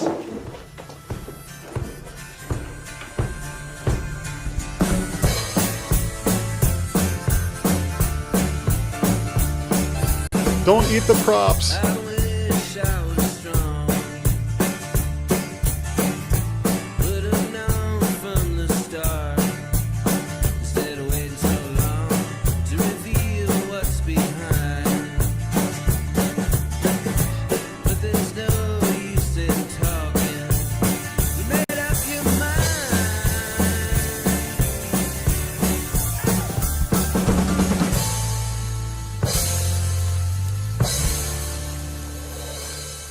So your dad tells me you want to join Starfleet.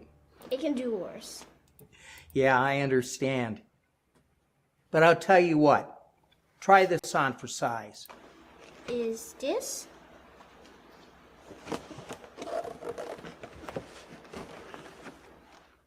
A real cadet uniform. Ooh. And because of your homework, I'm promoting you to acting ensign. I can't believe it.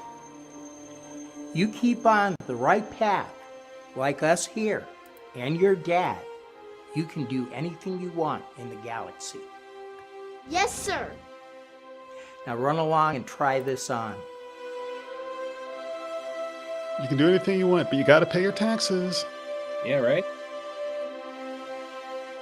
Unless you're rich. Right. True. Then you can escape your taxes. The computer core? Sort of. It would be easier to show you.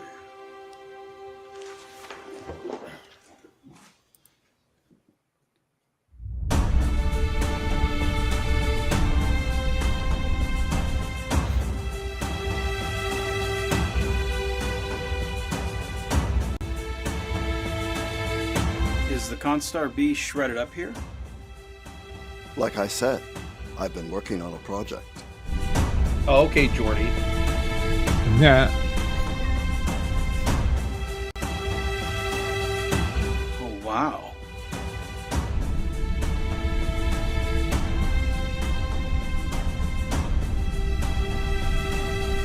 Ooh, that's a nice looking ship. The I like Constar it. C. You know, Constar C. Things don't end very well for C's. So, I mean, another leg. Took Captain Button a month to program this one for me.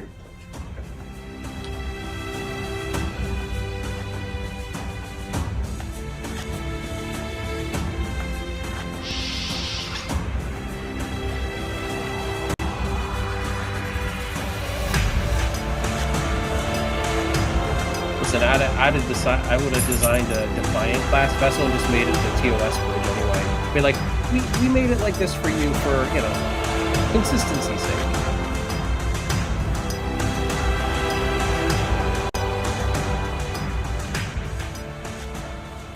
It's been a long time since I've sat in this chair.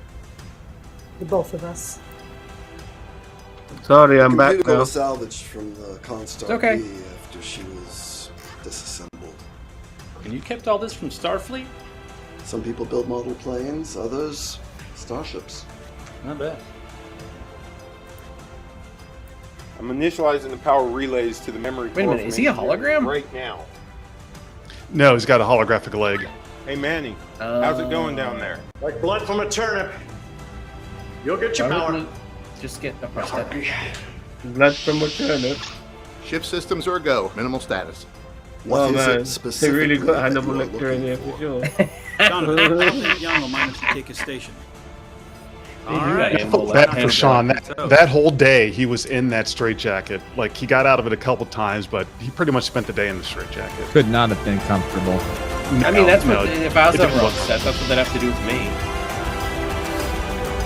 Hey, look at Ensign, yay! So many captains and admirals, it's good to see an ensign for once. Why don't you go ahead and take a seat, son? The nepotism runs good in Here we are. Starfleet. Stardate 7608.3.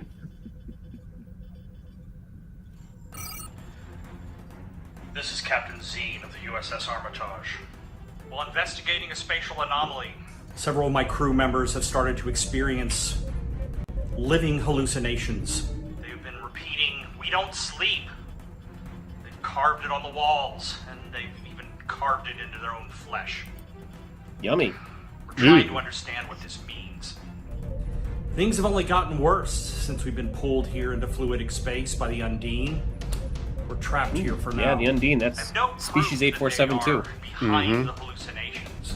But it all started with the anomalies that pulled us here. No shakal. Hashtag, look. Yod me, nigush. If you're receiving this, listen to me very carefully. There is an invasion coming. Close the anomalies. Armitage out. There have been reports of these anomalies all over the place. Between you and me, ships have gone missing. And there's been no warning? It's not something Starfleet would advertise as it would open themselves up to their enemies. Plus, there's no way of knowing where these anomalies are going to pop up next. Maybe there is. Audrey, Tameril, if you don't mind, work your magic. Inputting the scans of Sanders' brain. You should be ready now, Captain Mickle. Analyzing with normal space in the area. Donovan, I'm going to send you something. Take a look. Yep, I see it. Tameril, what are your thoughts? I can confirm these anomalies and these brain scans are one and the same. So Sanders was affected by the anomalies that was created by species 8472. Wait. So, Sanders was affected by the Undine? It appears that way, and it appears that it affected many others as well. Then we have to stop them. We may get our chance. I'm picking up a distress call from one of those brain farts Mickle is pushing out. Uh-huh. Yeah. Brain farts. This is Commodore Lobato of the Federation Starship Raycross. We've been disabled by an unknown enemy. Gravimetric forces in the area are off the scale, and life support is failing. I fear that whatever is happening to us may be the beginning. Please, send help. Sir, I'm receiving a mass communication from a large void in space. It registers as Undine. Let's see it.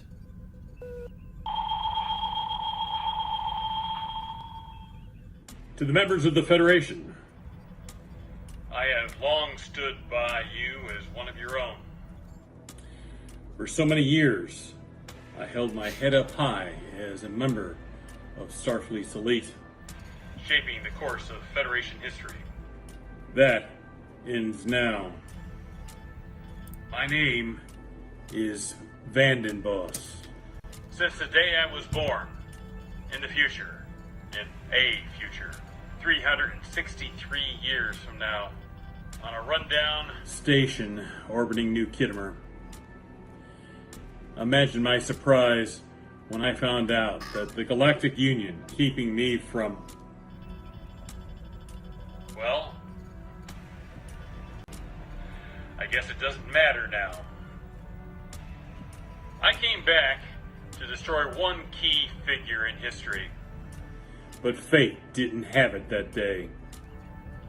So I took from him someone he cared for, so that it would have a ripple effect throughout history and create the very war I was looking for. A temporal Cold War. And it did. Everything was affected by this event. With the death of a wife. On the Valiant, 100 years ago. And I have been shaping the galaxy, preparing for this invasion, all under your noses. And now, I return to my people. No one will ever keep me from them again. And I have words, or warning. Get your house in order. Vandenboss. Out. That Van Wilder, I like him.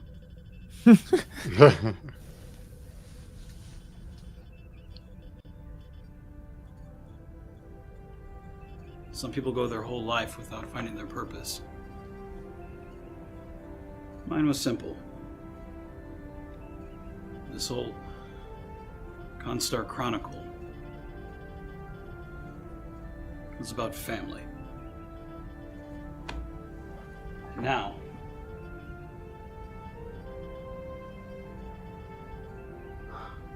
Federation needs us. It needs us to save it. Anyone want to say no? I can't take that guy seriously.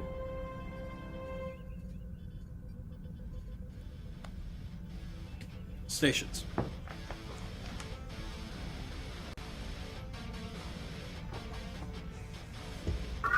Battle alert. Condition red. Russo, power up the engines. Aye, sir. Ruiz, prepare the Constar to disembark. Aye, sir.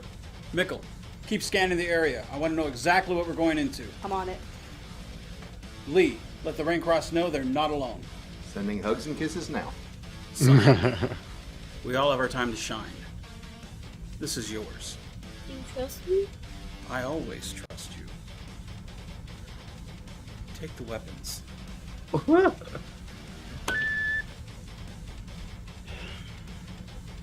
Let's go save our friends.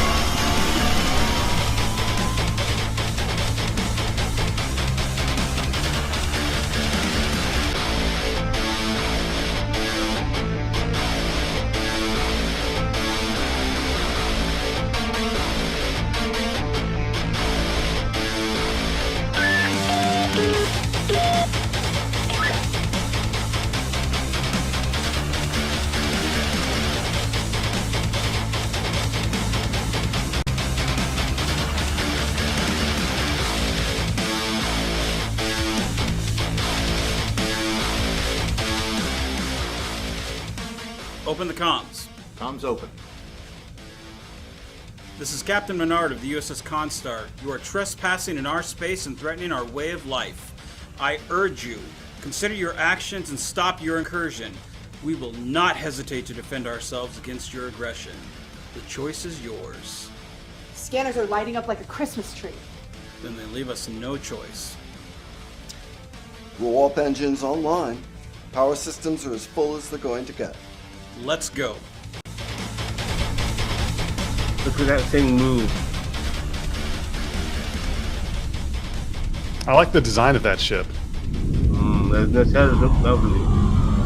Give it some badass too. Like a good, Prepare to like a engage good the enemy. heel.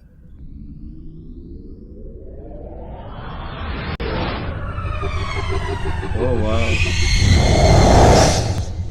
Nice. Several Undine ships are grouping. They've left fluidic space. No shields. The groups are at rifts between our universe and theirs. But it's not fully stable. You mean they can't open them anywhere they want? No. So we have a way to shut them down. Can you find the rift and close it? If I can get close enough to where they are, I can find the rupture. You get me close, I should be able to seal it. Let me work my magic.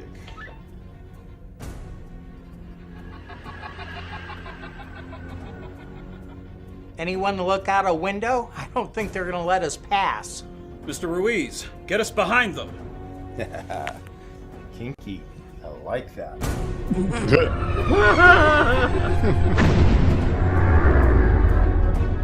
Cadet, prepare to switch to MIQ fire. Aye, sir. Came back just in time for the pew-pews.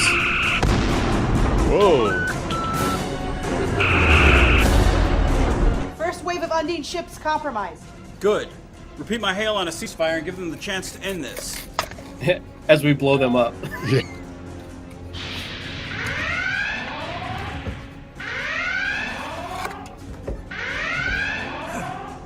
I think you have your answer.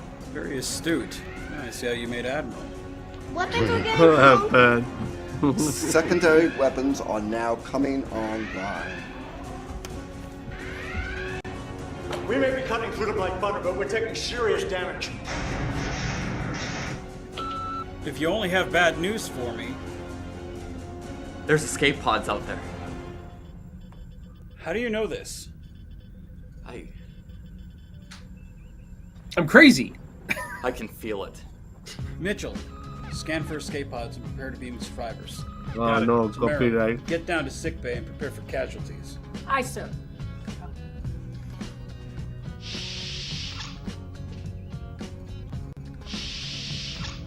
And computer, activate ESH on deck 5 and prepare for incoming. Emergency security hologram activated.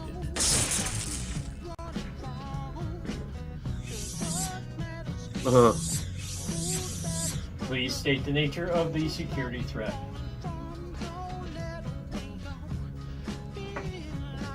They're clever getting the Trump supporter to do the killing.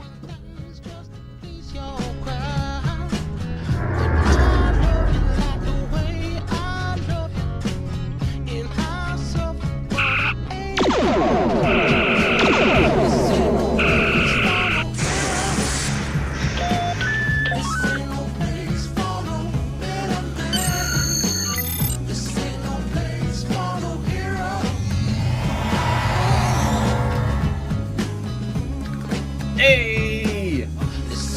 They rescued Big J.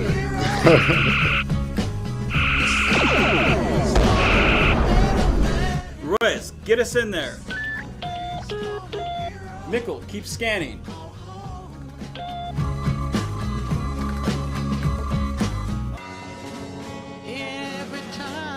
Was your bed comfortable? No, that bed was a little short because I'm so tall. It was kind of tough to get into. Fair enough. That took a few takes.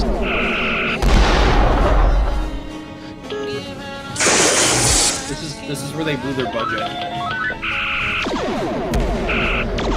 Budget well spent. We're taking a lot of damage on JCON and NC systems. I could really use some backup on auxiliary plasma relays. Got him. Sam. Got it. I'm on cleanup. Who got the power? I'm giving it all she's got, Captain. Captain, I'm getting a message from the Terror in space. Maybe they're reconsidering the ceasefire. Let's see it.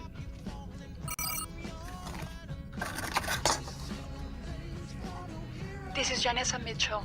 stranded within the hostile realm of species 8472. Sweepy? My vessel has sustained critical damage, Sweepy. and they are relentlessly tracking my coordinates. Requesting immediate assistance from any nearby Starfleet vessels. I repeat, this is Janessa Mitchell, requesting immediate extraction. Species 8472, closing in. She needs a dentist. Immediate Assistance extraction. required urgently. And transmission. Listen, I Do you like mind? dentist jokes. I know the drill. Not at all, brother. You know the drill. I see what you did there. Eobard, clear us a path. Oh, yeah! Ruiz, plot a course. Course set. Let's go.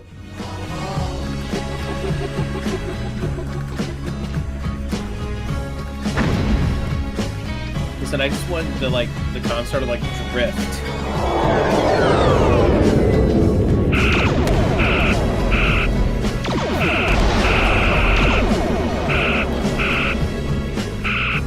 Is that playing that video game we used to play back in the day? He's all the time on COD was going off.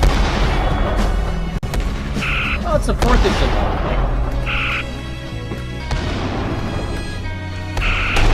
Oh yeah, 4th of July. Those Undine ships didn't stand a chance. Nice. There we go. That was a good film. Agreed. Yeah, and it really was the motion picture. I didn't think that was going to be close to a 2-hour film, but it was good. Hey, look, there's Mike. You know, that's got to be a lot of fun to do something like this with your kid, who's also a big fan. I'm sure Vance is pretty happy, and hopefully he's happy with how this turned out. I think it turned out great. Took him a long time to put all of it together. Yeah, I mean, with all the people and all the moving parts that are involved, yeah, this is, it's not an easy undertaking, you know?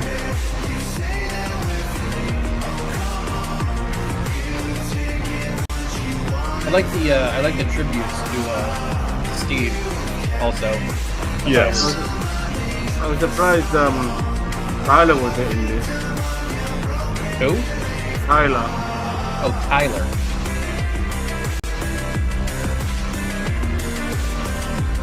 I'm just gonna turn it down so we can talk a little bit while the credits are going.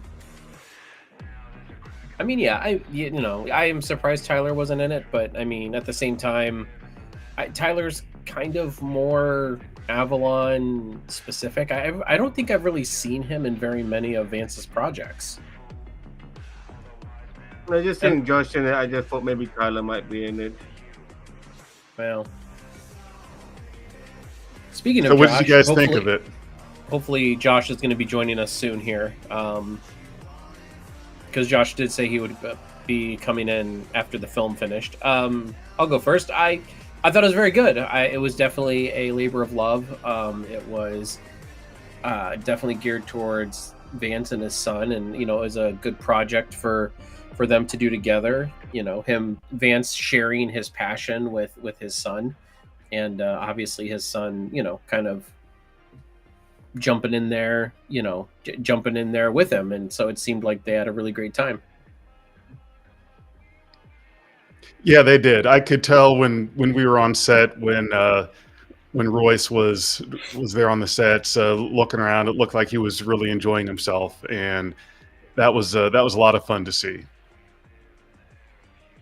It's one thing to have your thing that you do that's your escape from everyday life, but it's another thing entirely to just bring part of your family into that and to share it with them. And at last, to Royce, we took 2 years to make this film, and you saw so much of what it's like to make this film. Oh man, the credit's going too fast for me. Yeah. I'm here to be proud of. I love you, Turkey Butt. Never underestimate your impact or influence on someone else. Be their reason. I'm normally people's reason to want to hit somebody, but you know. Leave. No, you're not our reason to want to hit somebody. Oh yes. So I definitely got the Picard season 3 vibes. I feel like A little and I bit. know, yeah, like I can kind of like I know that this probably was started before Picard season 3, but you know I can kind of see some of the inspiration there, which is nice because you know you kind of see those things that like you know that we take away from the media that we love, you know, like it. Right. I don't want to call it parody, but like you know like homage is one of the you know homage and parody is one of the biggest forms of flattery. You know what I mean? So I could Right. definitely see that. And so, yeah, I you know, I thought it was very good. I thought it was made out of love. I think that, Oh, post the post-credit scene Daniel was talking about.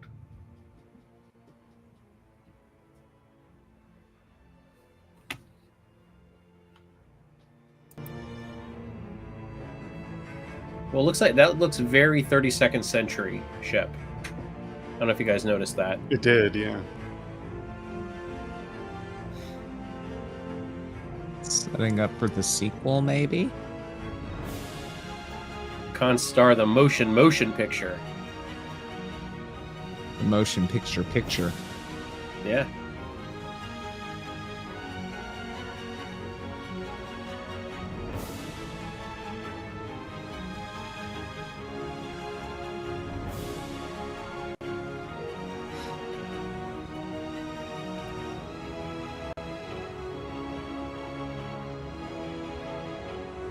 It looks more like a tribute. Yeah, but the ship in the beginning though kind of makes it. I wonder if it's Right. like a museum shot, you know, like. These are the voyages of the USS Hawaiian Punch. Was the hat a founder? The hat Wait was a minute. changeling. Oh boy. Oh wow. The hat was a changeling. That is funny. Oh, that's funny. Look how young Royce is there. Yes, buckle your seatbelt. The hat was a changeling. All right. I like that. Nice little Easter egg ending there. Yep. So the hat was a changeling all along. Well, congratulations to Vance, Royce, Frank, everyone that was involved in the filming of this movie.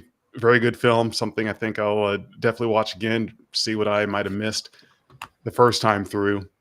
But yeah, that was a very enjoyable watch. Yeah. Couldn't agree more. Yes, I had a good time.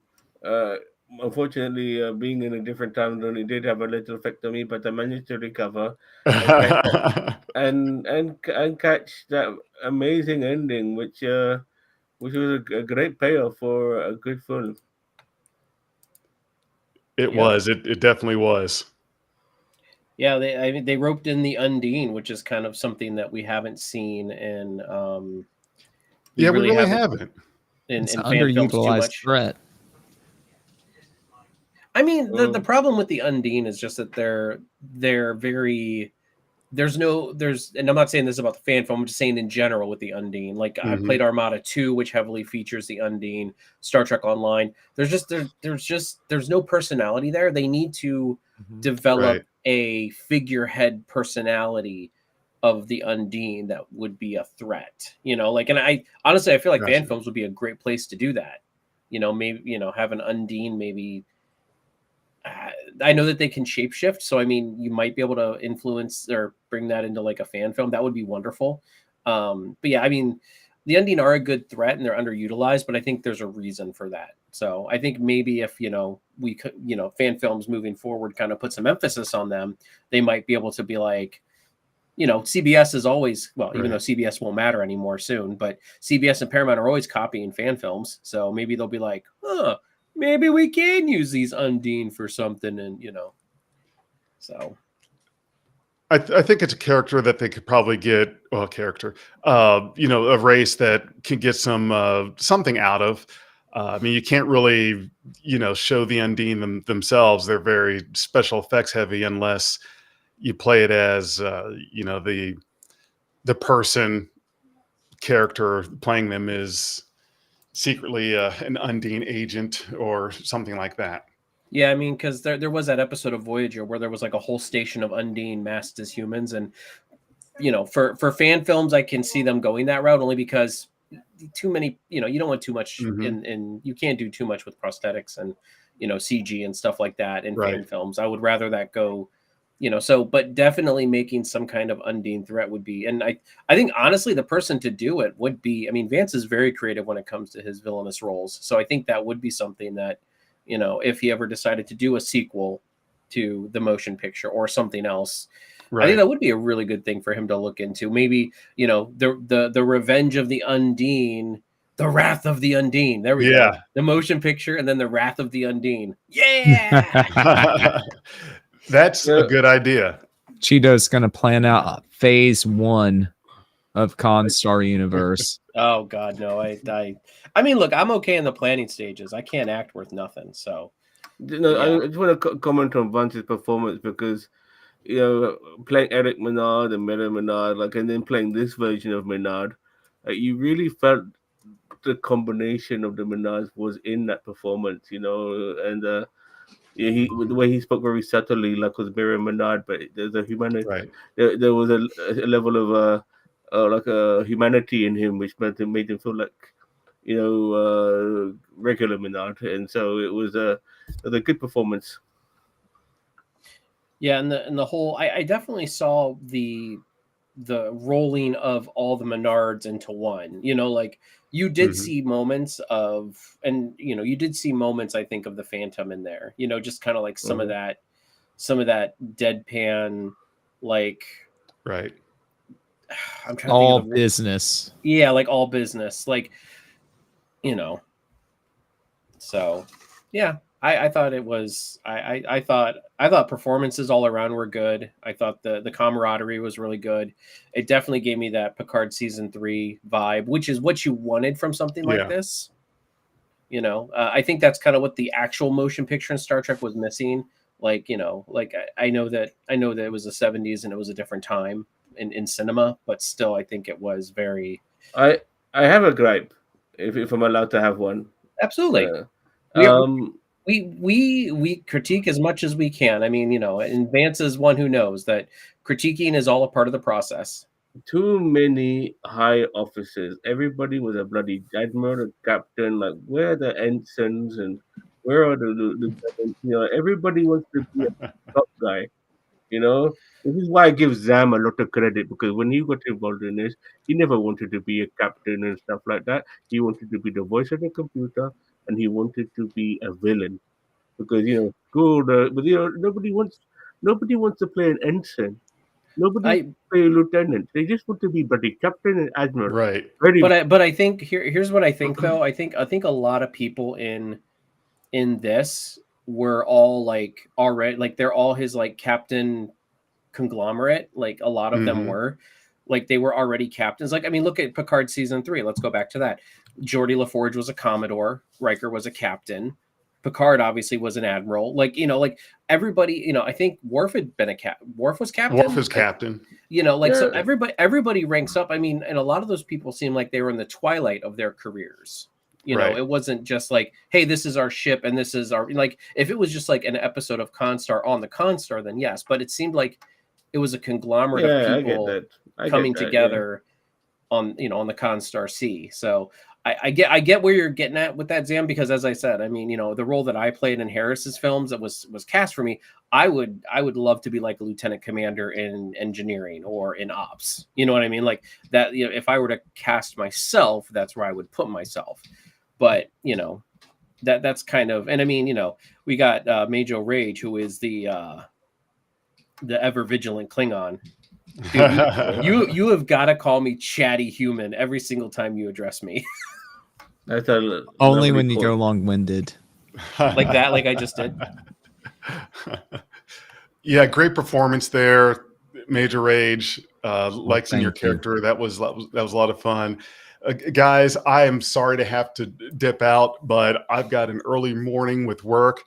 That was a great film. I didn't think it was going to be that long. I'm looking at the time thinking, oh shit, this is I gotta get up early, but it was great. It was good to sit through.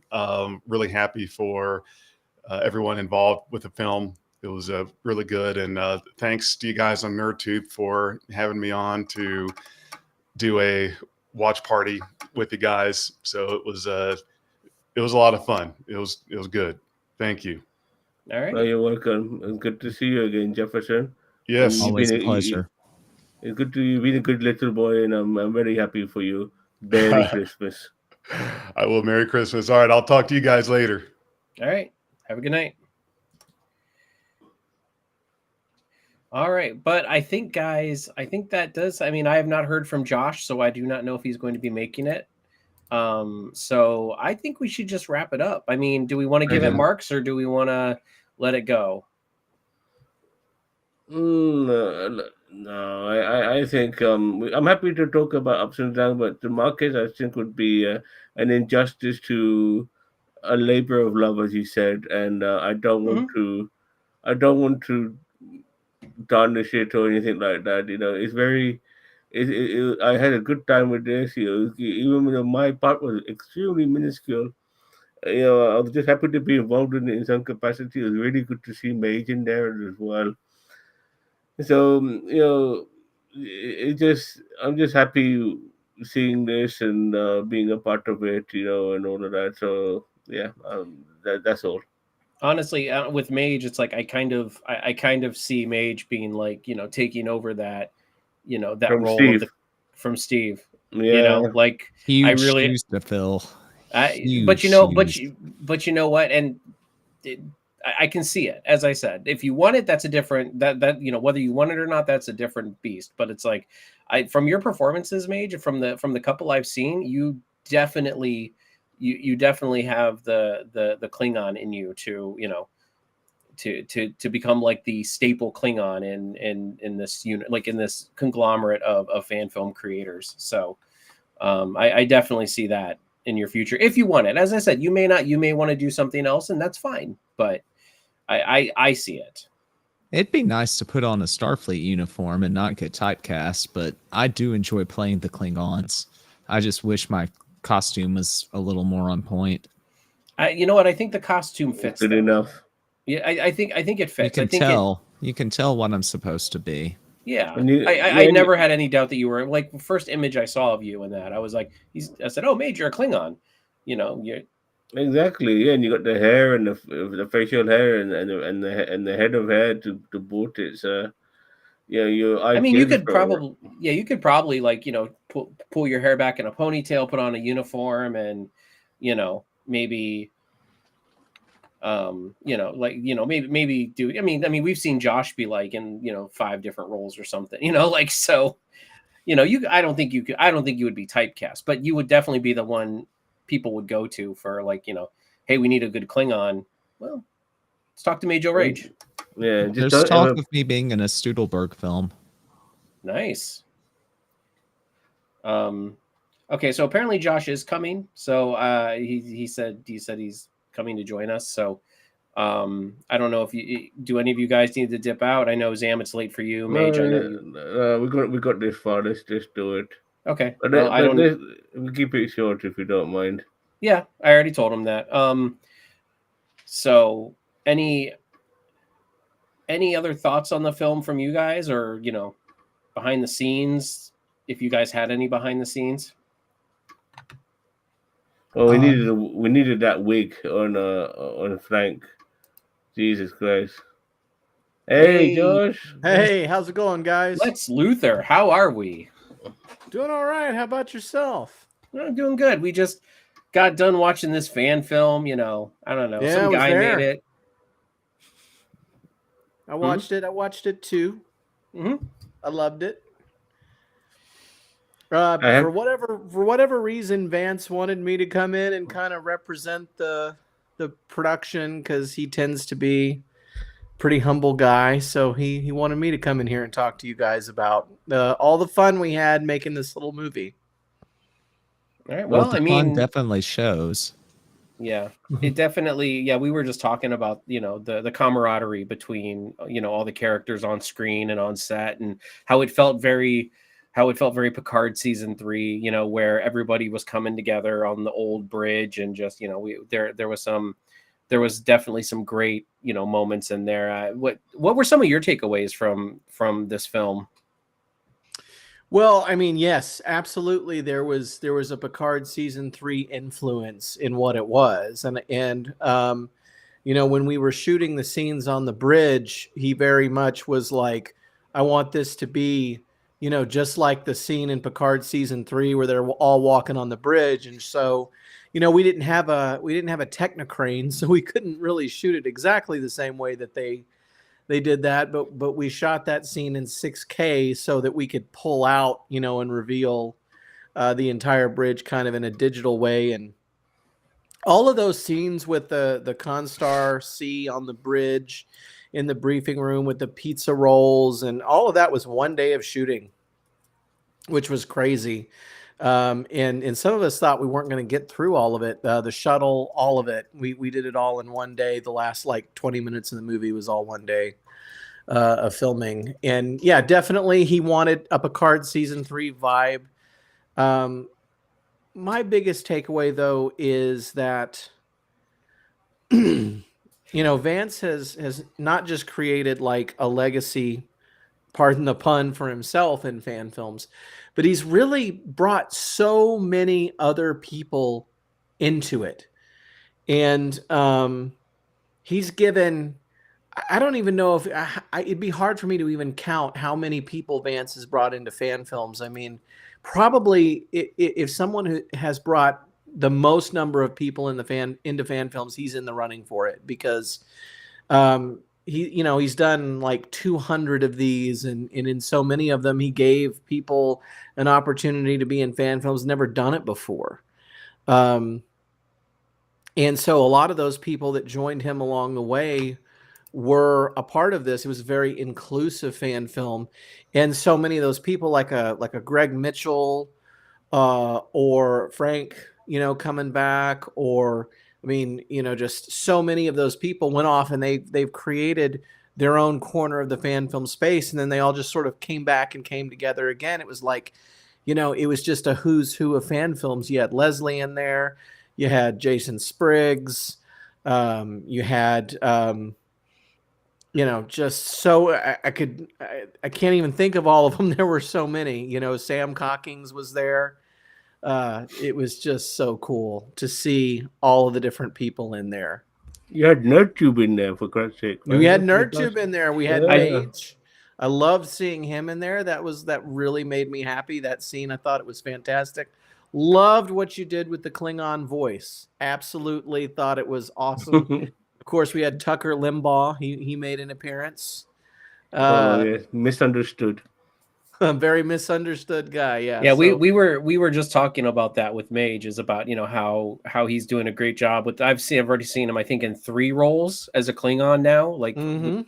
and I mean, we really think I think that he's doing a great job, and maybe passing the Steve torch, over Indeed, over to you're Mage. just gonna have to do it more, man. I mean, that you found something there that resonates and that you've done very well. So, I mean, we're gonna have to see in more fan films. Maybe some Avalon fan films. Maybe They run into some Klingons. Maybe. there I there would are be more going than to be- happy. and not to in any way make this about anything I'm doing, but there are threads in that film, in Constar the motion picture, that you're going to see picked up in Avalon. So they talked about this Phantom War. We're going to do the Phantom War in Avalon. So it's going to be an interesting thing to see, and that's what I love about this, is that there's this great connective tissue with all of these different fan filmmakers coming together, and them coming together around Vance is very appropriate, I think. Mm-hmm. No, I have to say, Josh, that you've been a very good little boy. making these lovely fan films for us. And I just wanted to send out my praise, because what you've been giving, been giving more gifts to us than I have given to all the people in the world. So I'd like to say thank you for once again, even to, I don't know what your involvement was in this particular fan film. I did see the credits. It did look like you were doing a lot of behind the scenes stuff as well. So Yeah. thank you once again for delivering. It's a pleasure to watch your work. Well, I appreciate that, Xanta. That's very kind of you. I worked as basically the director of photography for the Constar C section of the film is a lot of what I did. And then of course I had, my own part as an actor in it. And I was Killed originally it. Oh, thank you. I was originally supposed to be in the Constar C scenes, and it worked out in a weird way in that I got the job directing Farragut 2024, and originally what was going to happen was I was actually going to have to duck out of working on Constar because Farragut was going to shoot that same weekend. And it just lucked out that Farragut pushed the shoot, and I was able to come back and actually be there for the Constar shoot. And then so Greg and I, Greg Mitchell and I had this, we made this decision that, and it's a very important thing for me that if I'm going to work on another person's fan film, I'm going to put the same amount of effort into someone else's film that I'm going to put into my own film. And Greg absolutely feels the same way about that. And, Vance, he's given so much to everybody and he stays so humble about it. He's just like, well, I'll just shoot the movie on my phone and all of this. And we were just kind of like, no, Vance deserves to have a real movie. He deserves to have the same kind of effort we would give the Federation Files or Tales from the Neutral Zone or anything else, And so Greg and I just kind of made the commitment that we were going to film at least the last 20 minutes or so of that movie in the same way we would shoot any other movie, because that's what he deserved. He's given so much to the rest of us. It was our chance to give something to him. And what made it special for Vance, he had Royce with him the whole time. I'll tell you this about Vance, and not going too deep into what he's gone through in life. I tend to think that if Vance and I had known each other as children, we would have been best friends. And I feel like the most important thing in Vance's life is his family, and I think that shines through in this. Is the most important thing in his life is being a father. His intent was that he wanted his son to be able to come back and watch this movie at other points in his life and be able to, maybe if he was wrestling with something or if he needed some advice, he could watch this movie and he could take away something from it at various points of his life or remember this special time he had with his dad. Show it to his kids as well, Indeed. And so what Vance has done with his son is he has become the type of father that Vance wishes that he had had. You know what I mean? And there was that quote at the end where a son's first hero is his father's second chance. Vance has made his life about his son, and that's, he's a giving person. And that's why, the way that he's made the effort to include everybody, to make this about fun, to make this about friendship, to make this about a family, even amongst fan filmmakers. It's why he is and always will be my hero in all of this. There are a lot of other people that people look up to in fan films. Vance is my hero. Vance is the person I see Menard as being as heroic as Kirk or Picard or Archer or anyone else in Star Trek. He is a genuine Star Trek hero to me. Yeah, it's amazing all the people he's brought together. Even people like us, where we started off on the wrong foot, and now we're all bosom buddies. Yeah. It's amazing what he's able to achieve. And yeah, I know about the love of his son. I see on social media talks about him all the time. Posts things about him all the time, and it's good to see that he did break that circle, and he started a new path. As a father with his son, to take things in a different direction, so he's not letting history repeat itself. Yeah, bravo to him. Yeah, And what could be more Star Trek? What could be more Star Trek than creating a place for everybody to feel like they belong there? Well, and that's why I've always said that Vance has always been like the personification of the Federation. Like he takes, as I said, when everyone's probably most people have heard the story about when we all first met, but it's just when we met Vance, and he could have just told all of the fan film creators, like, F these guys, like, blacklist them, and whatever. And he didn't. He actually invited us in, and he said, what, I even came when I came on that program. I think you were on it, Josh, that night too. It was some big circle panel. And I'm like, look, let me come on, let us talk.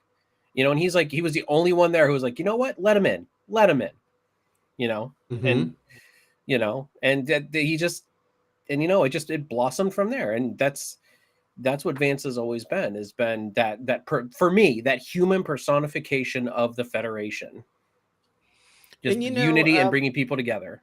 He's a guy that he's also very forgiving too, and that's something that's important to note about him, is that if you're sideways with Vance, you've made the choice to be sideways with Vance, because almost no matter what you do to the guy, if you have a conversation with him, you try to work it out. He's very forgiving. He's very kind. He wants to help. He wants to support others. He wants to be a friend. These things are important to him because he's had difficult times in his life. He's been lonely at times in his life, and so he understands why it's so important for people to support each other. Why it's so important to him is because he's gone through experiences where he's needed people to be there for him.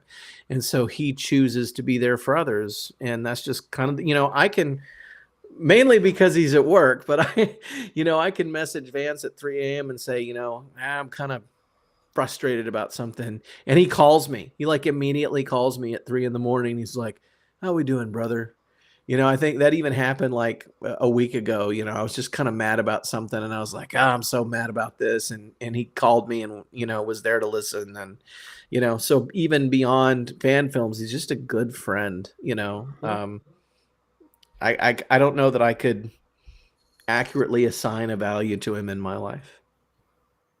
It's been a while since I've spoken to him. I need to catch up with him. I know he also does enjoy a bit of solitude from everything because of all the shit he has to do, and I respect that, and so I never try to interfere unnecessarily. But yeah, I think it's about time I have a little chat with him for the sake of it. Yeah, I think he'd like that, and maybe you can get another Tucker Limbaugh film out. Oh, let's hope so. Chance to prove that he's misunderstood and not. Oh no! I don't get it wrong. Misunderstood along with the likes of Colonel Green and. I say that in jest. He's an absolute Admiral Marcus, and he's an absolute. He's full on villain. Singh. Yeah, full on villain, but somebody who likes to think he's misunderstood, if you know what I mean. Mm-hmm. Like a Thanos type. Yeah, he thinks he's doing right, and he tries to do right. Mage, do you have anything that you want to ask Josh? What's it like working on set with V-Man? The pizza rolls have got to be constant, right? I mean, well, the pizza rolls I think were room temperature or something in that scene, and they were actually really gross, and so I think they were genuinely acting while they were trying to eat them, because I think that I think maybe they were frozen or they were just thawed out or they weren't cooked or something. Like it was something gross going on with the pizza rolls. They weren't quite. You know, it's always fun because it's a chill atmosphere, man. He doesn't stress about anything while he's on set. You know, if you're on set with me on an Avalon day and I got a lot going on, chances are at least once during the day I'm going to kind of lose my shit a little bit. And I'm going to like Tyler like thinks this is really funny. I'll at least once in the day kind of snap, and he tells this real funny story about when we were shooting once in Future Captain and I walked into engineering and I'm like, where the fuck is everybody? You know, Vance isn't like that. Vance is, you know, he's himself the whole day. He's chill. He wants it to be fun. And I could tell that, you know, Greg and I were kind of going outside of what he's normally comfortable with. We were like, okay, we're going to break this down and we're going to shoot this through the script and we're going to do these different setups and we're going to start here and we're going to work our way back and we're going to do all this stuff. And Vance was getting a little nervous about it. He was like, you know, like I could see it in his face that he didn't know if he wanted to go that route, but he's like, no, I'm going to trust these guys. And he just kind of handed it over and let us do our thing. And, you know, who I really want to talk about is Greg. You know, Greg, you know, I just filmed that stuff. Greg was directing it. He directed the actors. He knew what he wanted. He knew the script inside and out. And he's like, you know, he'd say, hey, I need shots of this. You know, I need these people reacting to, you know, Vanden Boss. I need them reacting to, okay, we're going to have Scott on the screen. He's going to be saying this, and I need people to react to that. I need this guy to hit these buttons. You know, he knew exactly what he needed. He's a fantastic editor, and he did a phenomenal job editing that movie.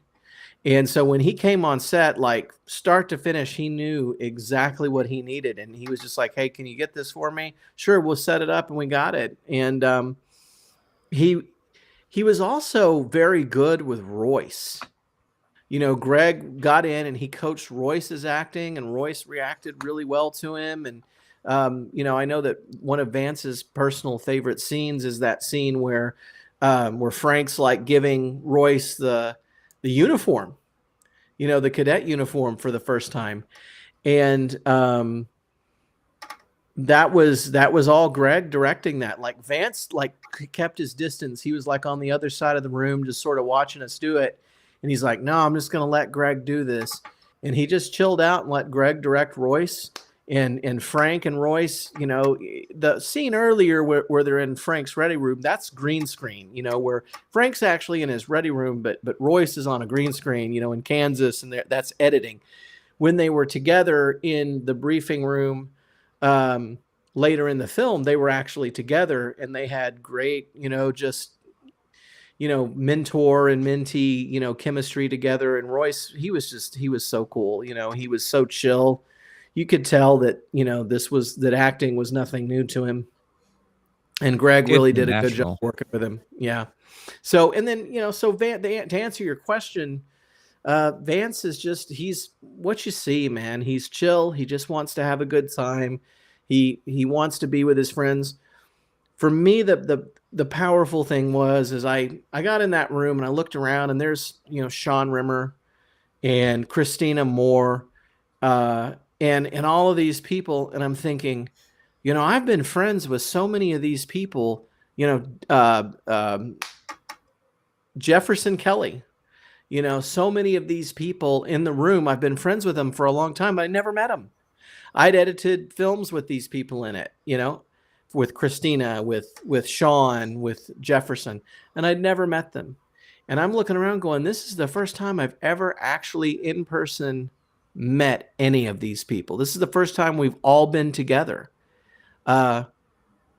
Isn't that amazing that this time we live in where you can make friends all over the world, like you guys, you know, make these friends, and the first time you meet them in person, you've known them for years. How crazy is that? I mean, yeah. I've never met Zam. I've never technically met Mage. You know, I've known Zam for 15 years, I think. Yeah, me and Zam go way back. Like, you know, 2008. 2008, yeah. So I mean, we were a part of a wrestling group back in the day, so I get it. Like me and Zam have still never met. Maybe one day, Zam's gonna come over here, or I'm gonna go over there. I am planning. Oh, sorry, Zam is planning to come over in next year, hopefully. Okay. Fingers crossed. Fingers crossed. Circumstances with your politics has made him a bit wary, but maybe he might come over next year. If You'll be feels all right, man. comfortable. You'll be all right. Yeah. Good people will still be good people. Yeah. Don't worry, I'll protect you from Melania. Yeah. She's gonna be like, take me with you. Who's going to protect Melania from Santa Claus is the question. Yeah. That's only if I come over in December. That's the only time you'll see me, So, all right. Anybody else have any other questions? I do apologize. I know this is a bit of a shorter interview, but I mean, we're, It's all right. 2 hours and 40 minutes in. So, anyone else have anything else to bring up, ask? I know we've done tons of these, Josh, so you kind of know, like, a lot of what we ask. I will say Vance is that guy, and he's kind of like notorious for this, where he's like, well, I think I'm done making films. Oh, yeah. He's a Ric Flair. And then he like has a great time making the films, and he's like, I think I'm gonna make more. Yeah, I agree. Like, this is what he loves doing. This is his passion. You can't have made like 200 fan films and just say, you know what, I'm going to quit now. I just don't say that. If you do quit, you just quit without even saying it, because you haven't made one in a couple of years. Or just say you're going on a long hiatus. We know what you mean. Like when you're like Ric Flair. When you say you're going to retire, we know what you mean. Like you need a break, and that's okay. There's a difference between being. You never know what's going to happen. I mean, like, look, this year, my plan for 2024 was that I was going to release the Once and Future Captain and the Death of War and take a break for an extended period of time. And that's not at all what happened. I went and shot Dreadnought Dominion. I helped out with the Federation Files. And then we find out that Neutral Zone Studios has to leave Kingsland.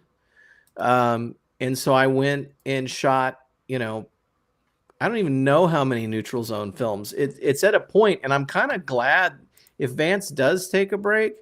I'm kind of glad because I'm going to be handing off some of the editing for these Neutral Zone films to Greg Mitchell and some of Vance's other people, so that I can like concentrate on getting back on Avalon, because I've spent all year shooting, I did stuff for Farragut. I've done Constar. I've done Tales from the Neutral Zone. I've done Federation Files. I've done Tales from the Neutral Zone, like Dreadnought Dominion, Warbird, Valdor.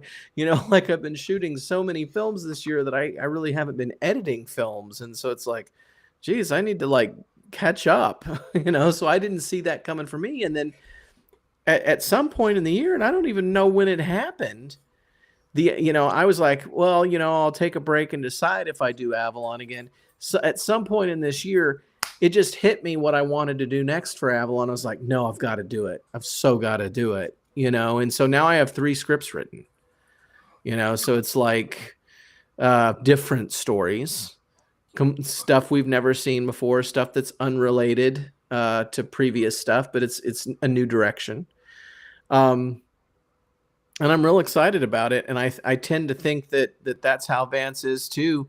One thing that he and I talked about is I was just like so jealous, I guess is the right word, of just like what a great relationship he has with Royce, and having Royce in films with him, that I was like, man, I want my own son to be in some of these with me. And we're talking about doing a film with Royce and my son Austin. So yeah, so that hopefully that's something that we can make work out. So here's what you guys need to do. You guys need to start a film where you gather the Dragon Balls, and then you wish then you have you and Vance, doing a thing, and then they wish for you guys to be kids. And then and then Royce and And Royce and your Austin are son just us. can be you guys kid versions. It's like out of Dragon Ball. Oh wait, no, that is Dragon Ball. Sorry.